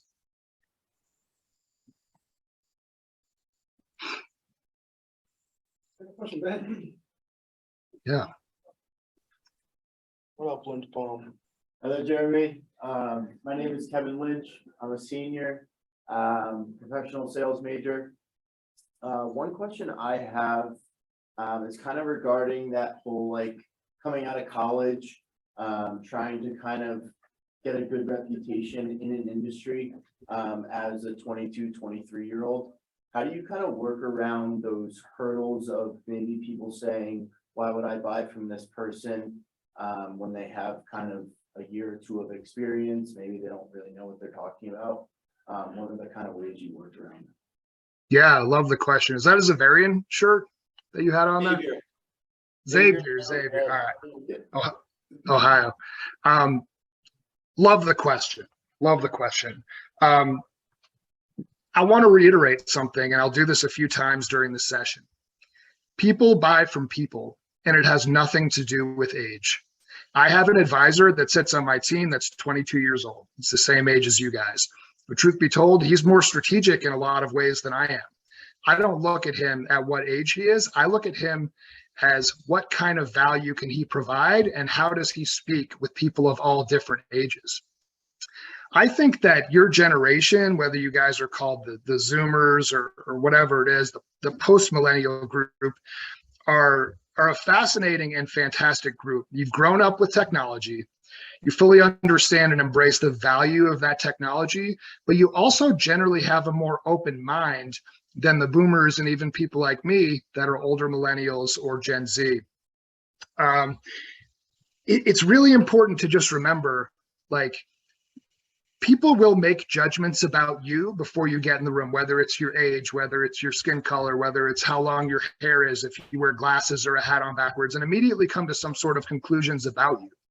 So understand, people are going to put you in a box before you ever get in the room. Just accept that. There's some things that we can't avoid and we can't prevent as salespeople. What you can do, though, is get people to believe in your passion, in your work ethic, and most importantly, with whatever company you're working in, with your product knowledge. I'm a sales guy, but I really always pride myself in understanding all of the technical ins and outs of whatever products that I'm dealing with. I'm sure that's something that Professor Young did as well early on in his career. You know, he wasn't like a pharmaceuticals manager, but I'm sure he found out what are the molecules, what's the biology behind this, so that when you get in the room with a buyer, you can take them to the point where you build enough credibility that your age goes completely out the window. So I would say place an emphasis on deep learning and passion for whatever it is that you're selling, and that will shine through a lot more than your age.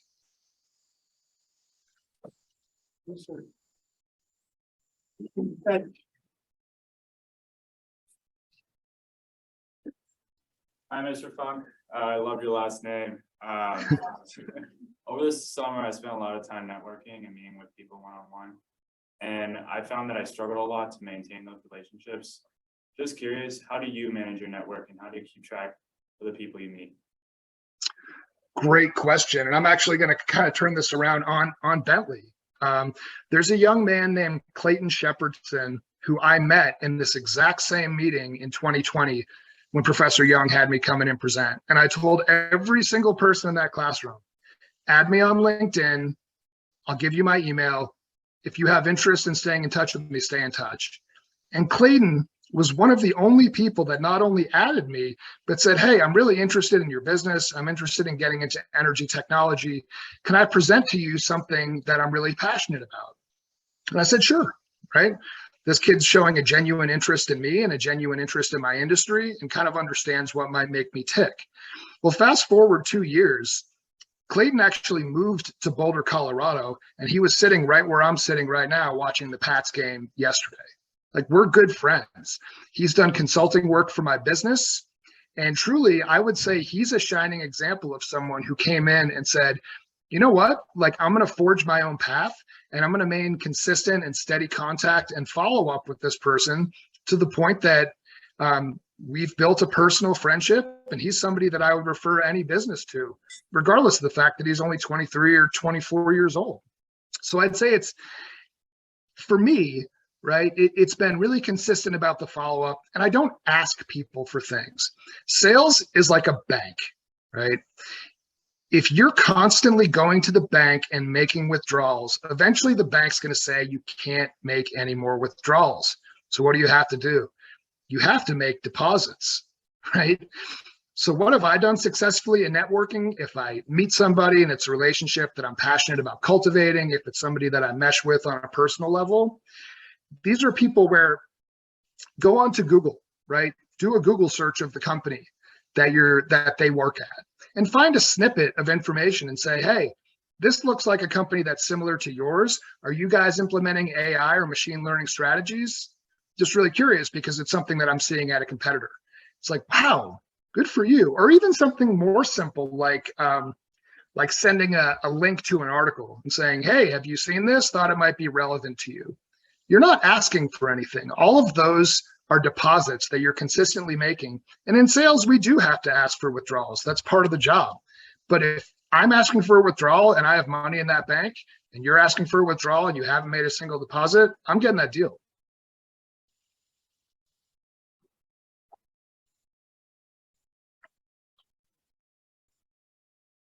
Jeremy, how's it going? I'm Gavin Kelly. Thanks for taking the time to come speak with us. Thanks for adding me. Yeah, this upcoming year, I start an SDR position, and I'm curious to see how you dealt with sales managers, both good and bad, and how they affected your journey through your career in sales. Ooh, that's a good question. I have had some awesome sales managers that I'm still friends with, and I have had some atrocious sales managers that I really still even wonder why and how they got to their position. Ultimately, this is your path. You know, congratulations on landing a job, already being able to go out there and sell. And I can tell that you're passionate about what you do. But really, I think a lot of it is expect that a lot of sales managers will have certain judgments about you. Like, let me give you an example. Early on in my career, I was the youngest person at a startup. I was about 25 years old. The average age of the employees of that company was probably about 45. My boss, I noticed he had a son that was a troublemaker, and the son was about 17 years old. The way that he talked to me was the same way that he talked to his son. And the way that he talked to people that were around his age was with a lot more respect, almost the way he would like talk to his wife. And I noticed that, and I called him out on it. I said, hey, Don, I just wanted to point out, it seems to me, I feel like the way that you talk to me is more in line with the way that you talk to your son. And the way that you talk to Cindy is a little more in line with the way that you speak to the executives at this company. I'm a professional, right? You hired me. I just believe that I'm due the same respect as any of the other professionals that you hired. He sat up straight. You know, I got nervous. I thought maybe I'd get fired. And he's like, you know, you're right. It's probably because you're closer in age to my son, but I didn't really think about that. And the whole tenor of our interactions shifted from that point. You need to advocate for yourself if you have a difficult boss. If it becomes untenable, look, man, there's a million different places where any of you guys can work. The foundation that you're building right now is going to put you ahead of 98 or 99% of other people that are in your shoes with what Professor Young is teaching you and putting you through these sort of live run-throughs and pitches. It's incredibly invaluable. So have confidence, but don't have ego, right? And make sure that when you go into those meetings, you've mapped it out and that you're very confident in the conversation. Now, if you get pushback that you determine is negative, something that I've also done is, this is before cell phones had like a recording capability. I would bring in a little recorder and say, hey, we go through a lot in these sessions. And I didn't need to say, I feel like you beat me up and it's like you're kicking the crap out of me. But since we go through so much, is it okay if I record this? Because then I'll be able to listen to it later and really get everything that you said, because I can't keep up with all the things that you're saying. Yeah, sure, whatever you need to do. Well, what happened? The tenor of those conversations really began to shift, and we started to get away from some of the emotional components and really just focus on the business. So these are simple things that you can do to put yourself in a position where you're advocating and really just focused on doing business versus getting mucked up in the emotional piece of work, because business is emotional. Thank you. You're welcome, and congrats.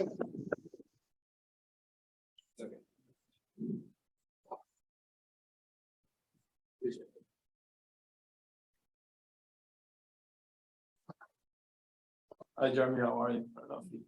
Oh, yeah. My name's Andres. I'm a senior professional sales major.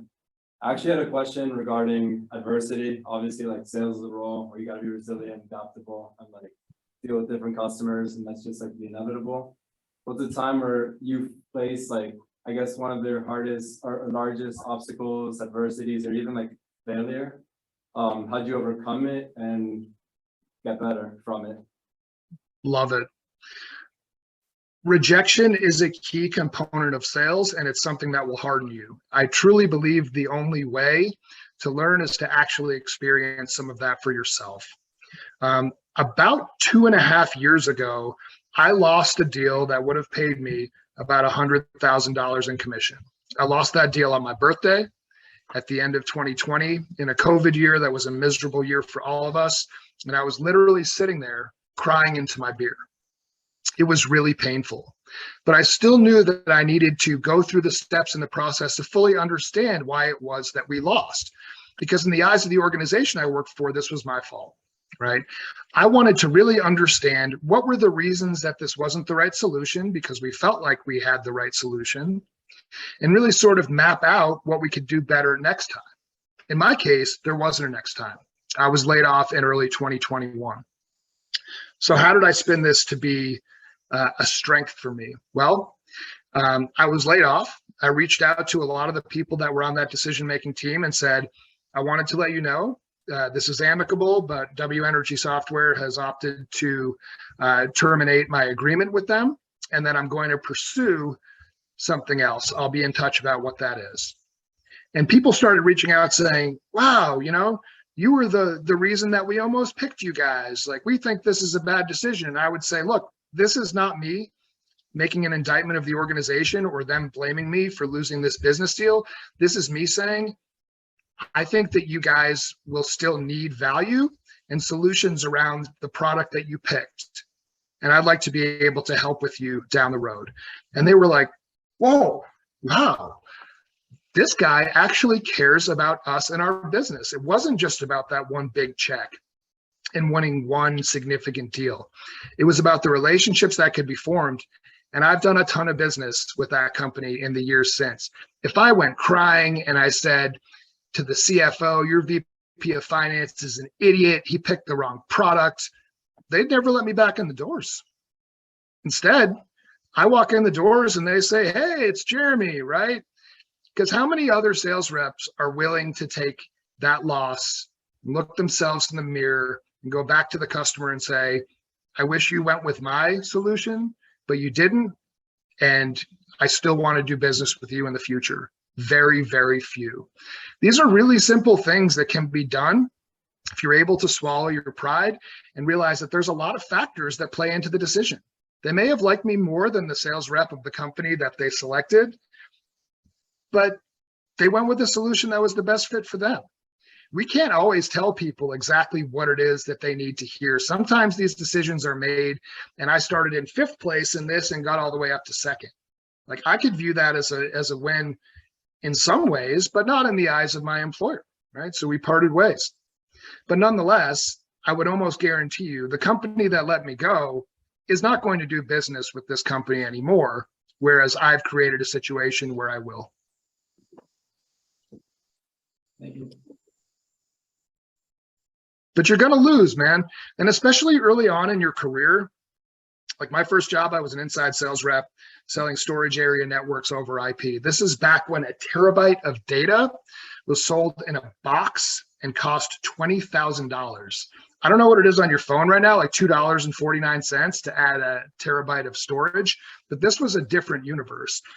I would make on average 85 phone calls a day, and I would probably get about 3 warm conversations and maybe 1 lead.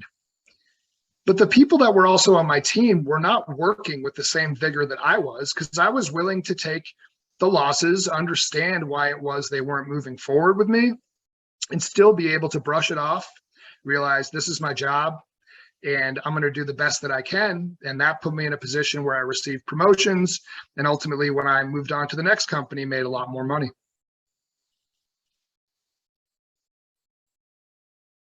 Hi, Jeremy. My name is Leah. I'm a senior, a management major. This past summer, I had a BDR position at a cybersecurity company. It seems like you found your niche and you really enjoy what you're doing, but you also mentioned that you had BDR positions and other similar positions. Do you have any advice to the people who are graduating soon or going into those positions, or can you speak on your experience and like some of the grunt work you did that led up, the lessons you learned, or like how you got through those positions to be a CEO and where you are today? Sure. I think first and foremost is be true to yourself, be authentic. People buy from people, and generally speaking, people buy from people that they like and trust in a competitive situation. I think I made some mistakes early on in my career and that I tried to play a part of a sales guy, and that's not really who I was. And I'd even sit on some of these calls and put on the DJ voice and the sales voice and had enough good managers that were like, hey man, like you're good enough as you are. People will do business with you being your authentic self. And everybody else that goes in and presents to these guys is going to put on that DJ voice and is going to put on a front like they're someone else. But truly, being authentic to yourself is first. I think also just accepting, and this isn't an easy pill to swallow, that the early stages of your career are probably not going to be easy. You know, you're going to be put in positions where their expectation is they may turn over a lot of these positions because maybe this person just can't hack it. And I think you'll learn a lot about yourselves as you get into these roles. And don't be so stuck in what you think your career path should be. If you told me that I'd be where I am today 20 years ago, I wouldn't have even known what to say.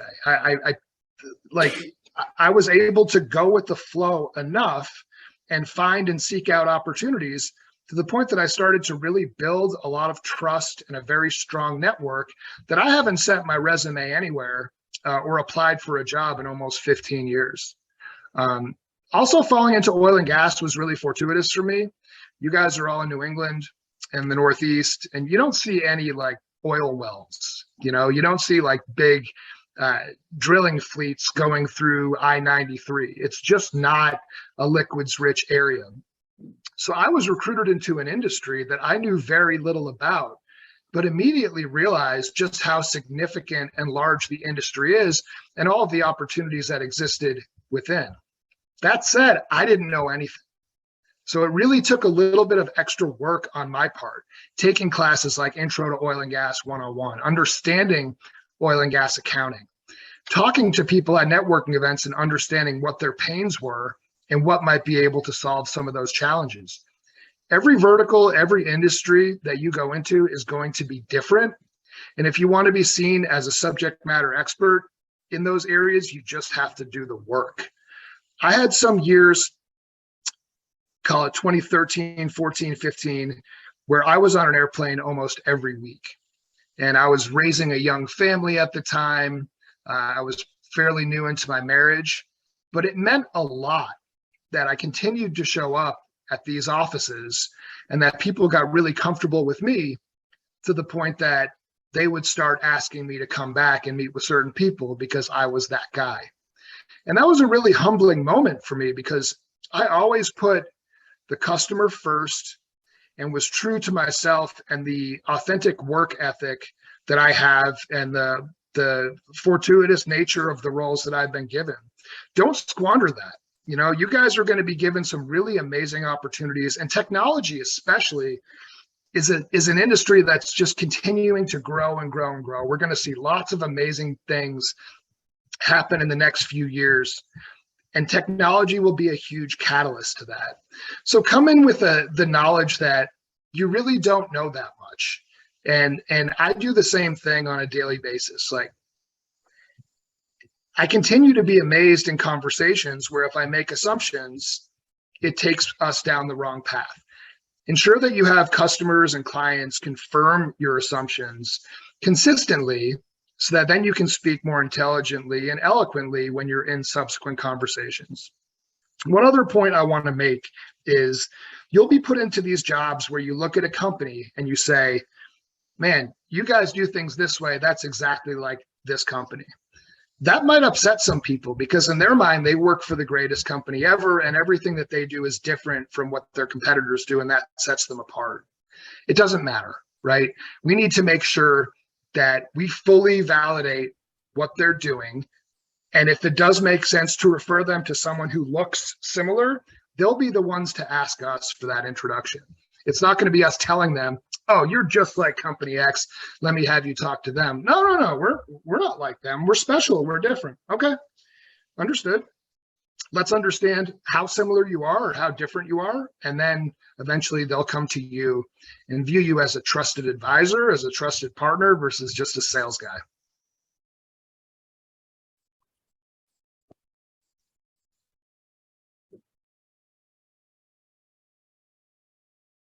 Yeah. Hi, I'm Sophie. I'm an exchange student from Germany.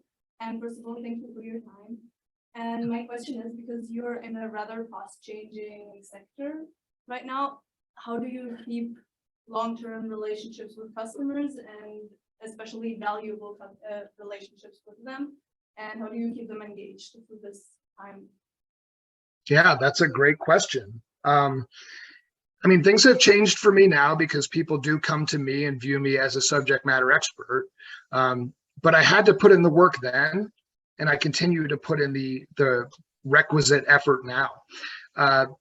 Energy is a changing space, and it's important that we understand what specifically is going to change in the business models of some of these companies as it changes and evolves. And in some cases, they're not going to change. They're not going to evolve, and that's okay.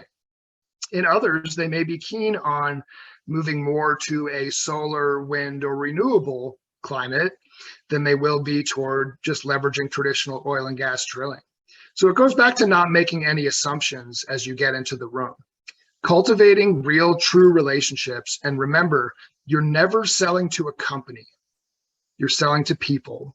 So I don't view it as, ooh, I need to keep up with this company. I keep up with people. My cell phone, the contacts that are in there are very, very valuable. And I know how important their time is. And these are some people in some cases that are making millions and millions of dollars a year. They don't have a lot of time.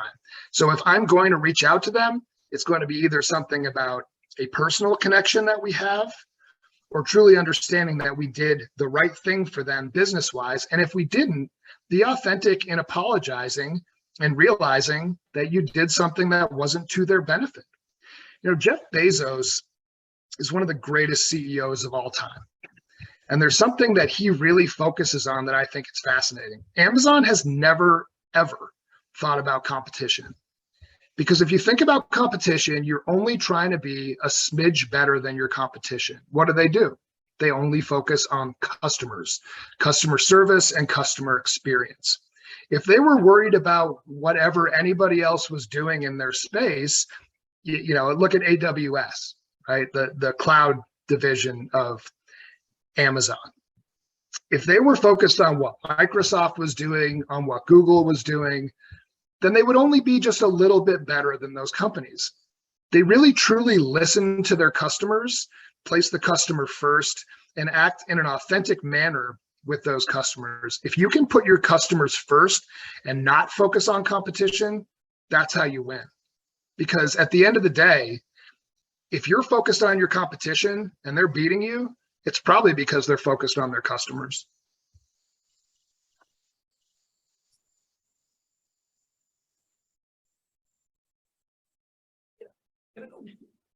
Hi, Jeremy. My name is Monica. I'm a senior and I'm double majoring in marketing and health and industry.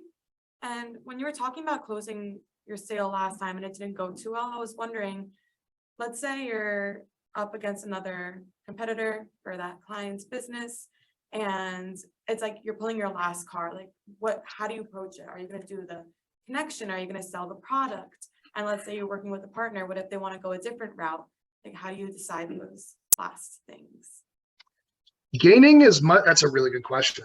Gaining as much information as possible before actually pulling that last card is very, very important because it goes back to making assumptions about what we think the customer wants.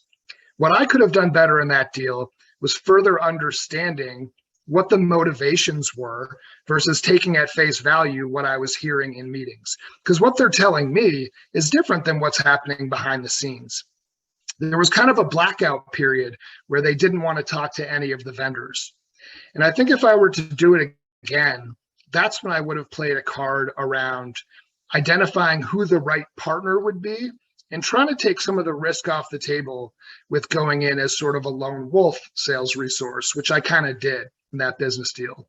It can work at times, but oftentimes you do need to align with other people of strength because there's a lot of voices in the customer's ear, particularly when they're looking to buy something that's in the millions of dollars.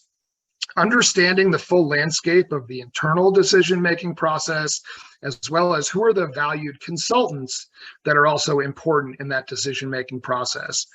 And that's something that I continue to learn about too. And maybe you don't like the partner, right? So it's humbling for you to reach out to them and ask them if you can align. But truth be told, if you want to do what's right for the customer and you believe that you have the right solution for the customer, it's not about the partner. It's about the customer. So for me, I continue to evolve. I continue to learn. I continue to put my ego to the side because look, you're going to be in business. You're going to be in class. You're going to be in the real world with people that you don't like. And that's just the reality of it. Some people might not like me because I wear glasses. Also, some people misconstrue, especially in sales, speaking confidently, acting confidently, and having an ego, right? And that can be intimidating to a lot of people because a lot of salespeople are naturally strong and they're natural leaders. Put your ego to the side, right? Allow people to see you for the genuine and authentic human being that you are, and then create connections that you want to build and cultivate. It's not going to be with everybody, but truth be told, in business situations, you still have to be open to aligning with the right people. And in most situations, if you're like, you know what, this guy's a dick, or I don't like this woman here, they probably know that, right? Like your radar is probably going to be pretty spot on, but there's likely something that resource brings to the table that continues to allow them to be employed and to be in the same rooms that I'm in. So I want to learn and find out what it is about that person that's actually a strength and not focus on the irritating things that they do. But again, there's going to be challenges that you face, right? You're going to get passed over for promotions. You're going to get laid off from jobs. Like this is just, if you told me like when I was a kid that I was going to get laid off 4 different times, I would think like, man, like what a deadbeat.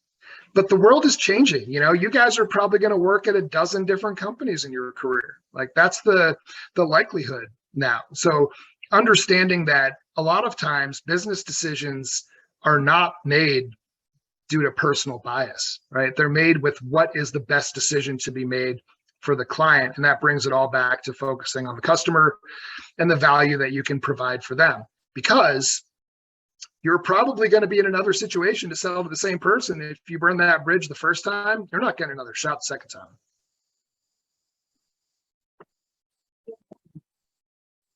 All right, Funky, last question. All right.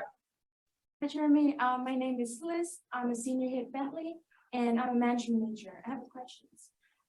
So what are some, maybe like 3 of the life lessons that you've learned throughout like 15 years of your career being a salesperson? How does it make you like, how did it make you become like a better version of yourself? And if you would work in another like positions, not as a sales, like, I want to hear about that.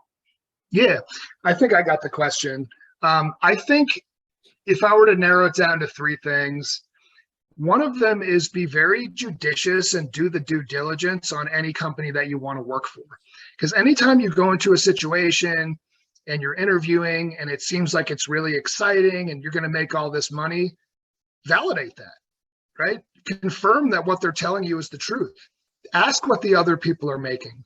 Can I see what the commission structure looks like for other people as well? Because you're going to put yourself in a position that differentiates you from everybody else in the room, where instead of them interviewing you, you're interviewing them, because you have the confidence and the capability from all the training that you have in this classroom to be able to do that. People do not view that as you questioning authority. They view that as having a genuine interest in your own career path and progression. I'd say that's one. Truly validate the jobs that you go into, because a lot of them are going to sound really, really good. And then you end up working at a dog, and then 6 months later, you're looking for a new job. The second piece is always to remain authentic in all of your interactions. Don't play a role that you think you're supposed to play. Be yourself. Work hard and put yourself in positions where you can then reap the benefits of all of the hard work that you've done. People know who work hard. It's widely accepted, right? And this is not something that you can say you're going to do and put that in the universe. You have to actually do it. And it takes thousands and thousands of hours to do that. But for the early part of your career, it's showing a genuine interest in whatever role you're in. And if you're not interested in the company that you're at or the industry you're in, that's okay. You can find something else to do and be successful at that as well. There's probably some people in the room right now who are going to have a career in sales, and they're going to lose some deals early on, and you're not going to like it. You're actually not going to like being in sales. And you might have to be faced with a decision of, is this the right industry for me? Is this the right profession for me? And if the answer is no, that's okay too. But I get the sense that you're all in this room and you're choosing to major in management as well as marketing or sales because this is something you want to do. But understand, this will lead to my third point. Sales is hard, man. Like, you are gonna take your lumps, you know. Like, look at Tom Brady, right? The GOAT, the greatest of all time. You think Tom Brady sits around like brandishing, polishing his rings, thinking about all the games that he won? No, if he's reflecting back on his career, he's probably thinking about the learning and teaching moments that likely came from losing undefeated seasons, that came from losing tough playoff games. That's the stuff that keeps me up at night. But at the end of the day, a few years ago, people started writing off Tom Brady, right? Oh, he's old, right? He's on this terrible franchise now. And what did he do? He maintained the course, he led his team, and he immediately won another Super Bowl. And he doesn't sit there and talk about that or focus on that, because somebody like Tom Brady is a winner. Winners focus on winning, losers focus on winners. And I'll leave you with that. We got one more. Hold on. We got a late edition. One more. All right. Careful.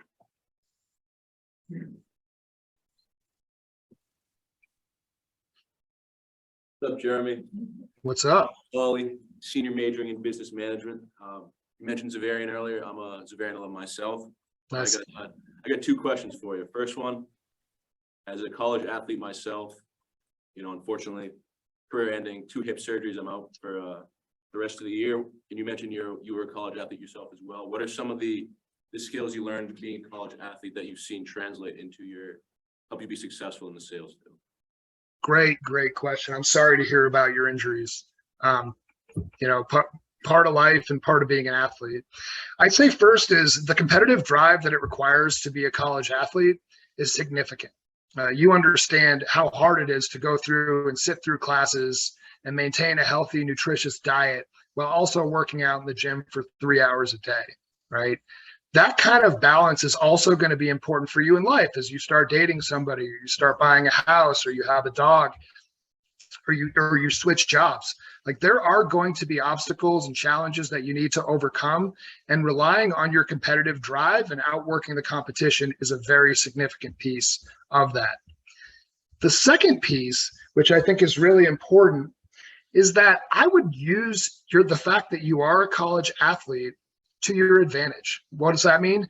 I would look at the LinkedIn profiles of people and see who else is an NCAA athlete and leverage that as a connection. What you just told me, now we're more connected, right? And there's a lot of other former athletes that work in the sales world because it requires people that are willing to go the extra mile, people that understand the competitive nature of the space and having a desire to win. So don't be shy, right? That story that you just shared with me, share that with prospective employers. Search for people within the company who maybe went to Bentley or who maybe played the same sport that you played. Like, those are important things that will then warm up any of those conversations in both an interview and then in a sales process as well, right? So I deal with people who went to the University of Oklahoma or the University of Texas. Like, I went to Brandeis, right? I didn't really understand how important and how big of a deal college football was in the South, but it really is. It's more important to them than being a Red Sox or Patriots fan is in New England. So understanding, like, I start following these teams, right? I want to be able to make jokes with these guys and truly understand what matters to them. Final example. I do a lot of business in Canada, in Western Canada. I never thought I'd be going to Calgary, Alberta so much, but I do. Calgary is an interesting place because you have a hockey team in Edmonton and you have a hockey team in Calgary, right? And everybody wears their jerseys whenever they play. This year, Edmonton and Calgary played in the playoffs. So I was on these calls consistently where every single person on the call was wearing the sweater of their team. And I was on one call where it was all Calgary Flames fans, except for one guy who was wearing a Connor McDavid Edmonton Oilers jersey. We were talking about technology, and there's a product called Snowflake, right? So I had to make a little dig at the end and basically say, all right, so you guys have made the decision that you're going to move forward with Snowflake, but I hear in Calgary you guys call that Connor McDavid, right? So that one guy, of course, he got a kick out of it, and the rest of the Calgary guys did too, but it immediately took away some of that business tension and made it like, all right, that's funny. This guy understands who we're rooting for, that this is important to us. And we spent the last 10 minutes talking about hockey, and that became a subject line as we went forward. So develop those fun and authentic connections without truly pissing people off. That'll go very far. Thank you.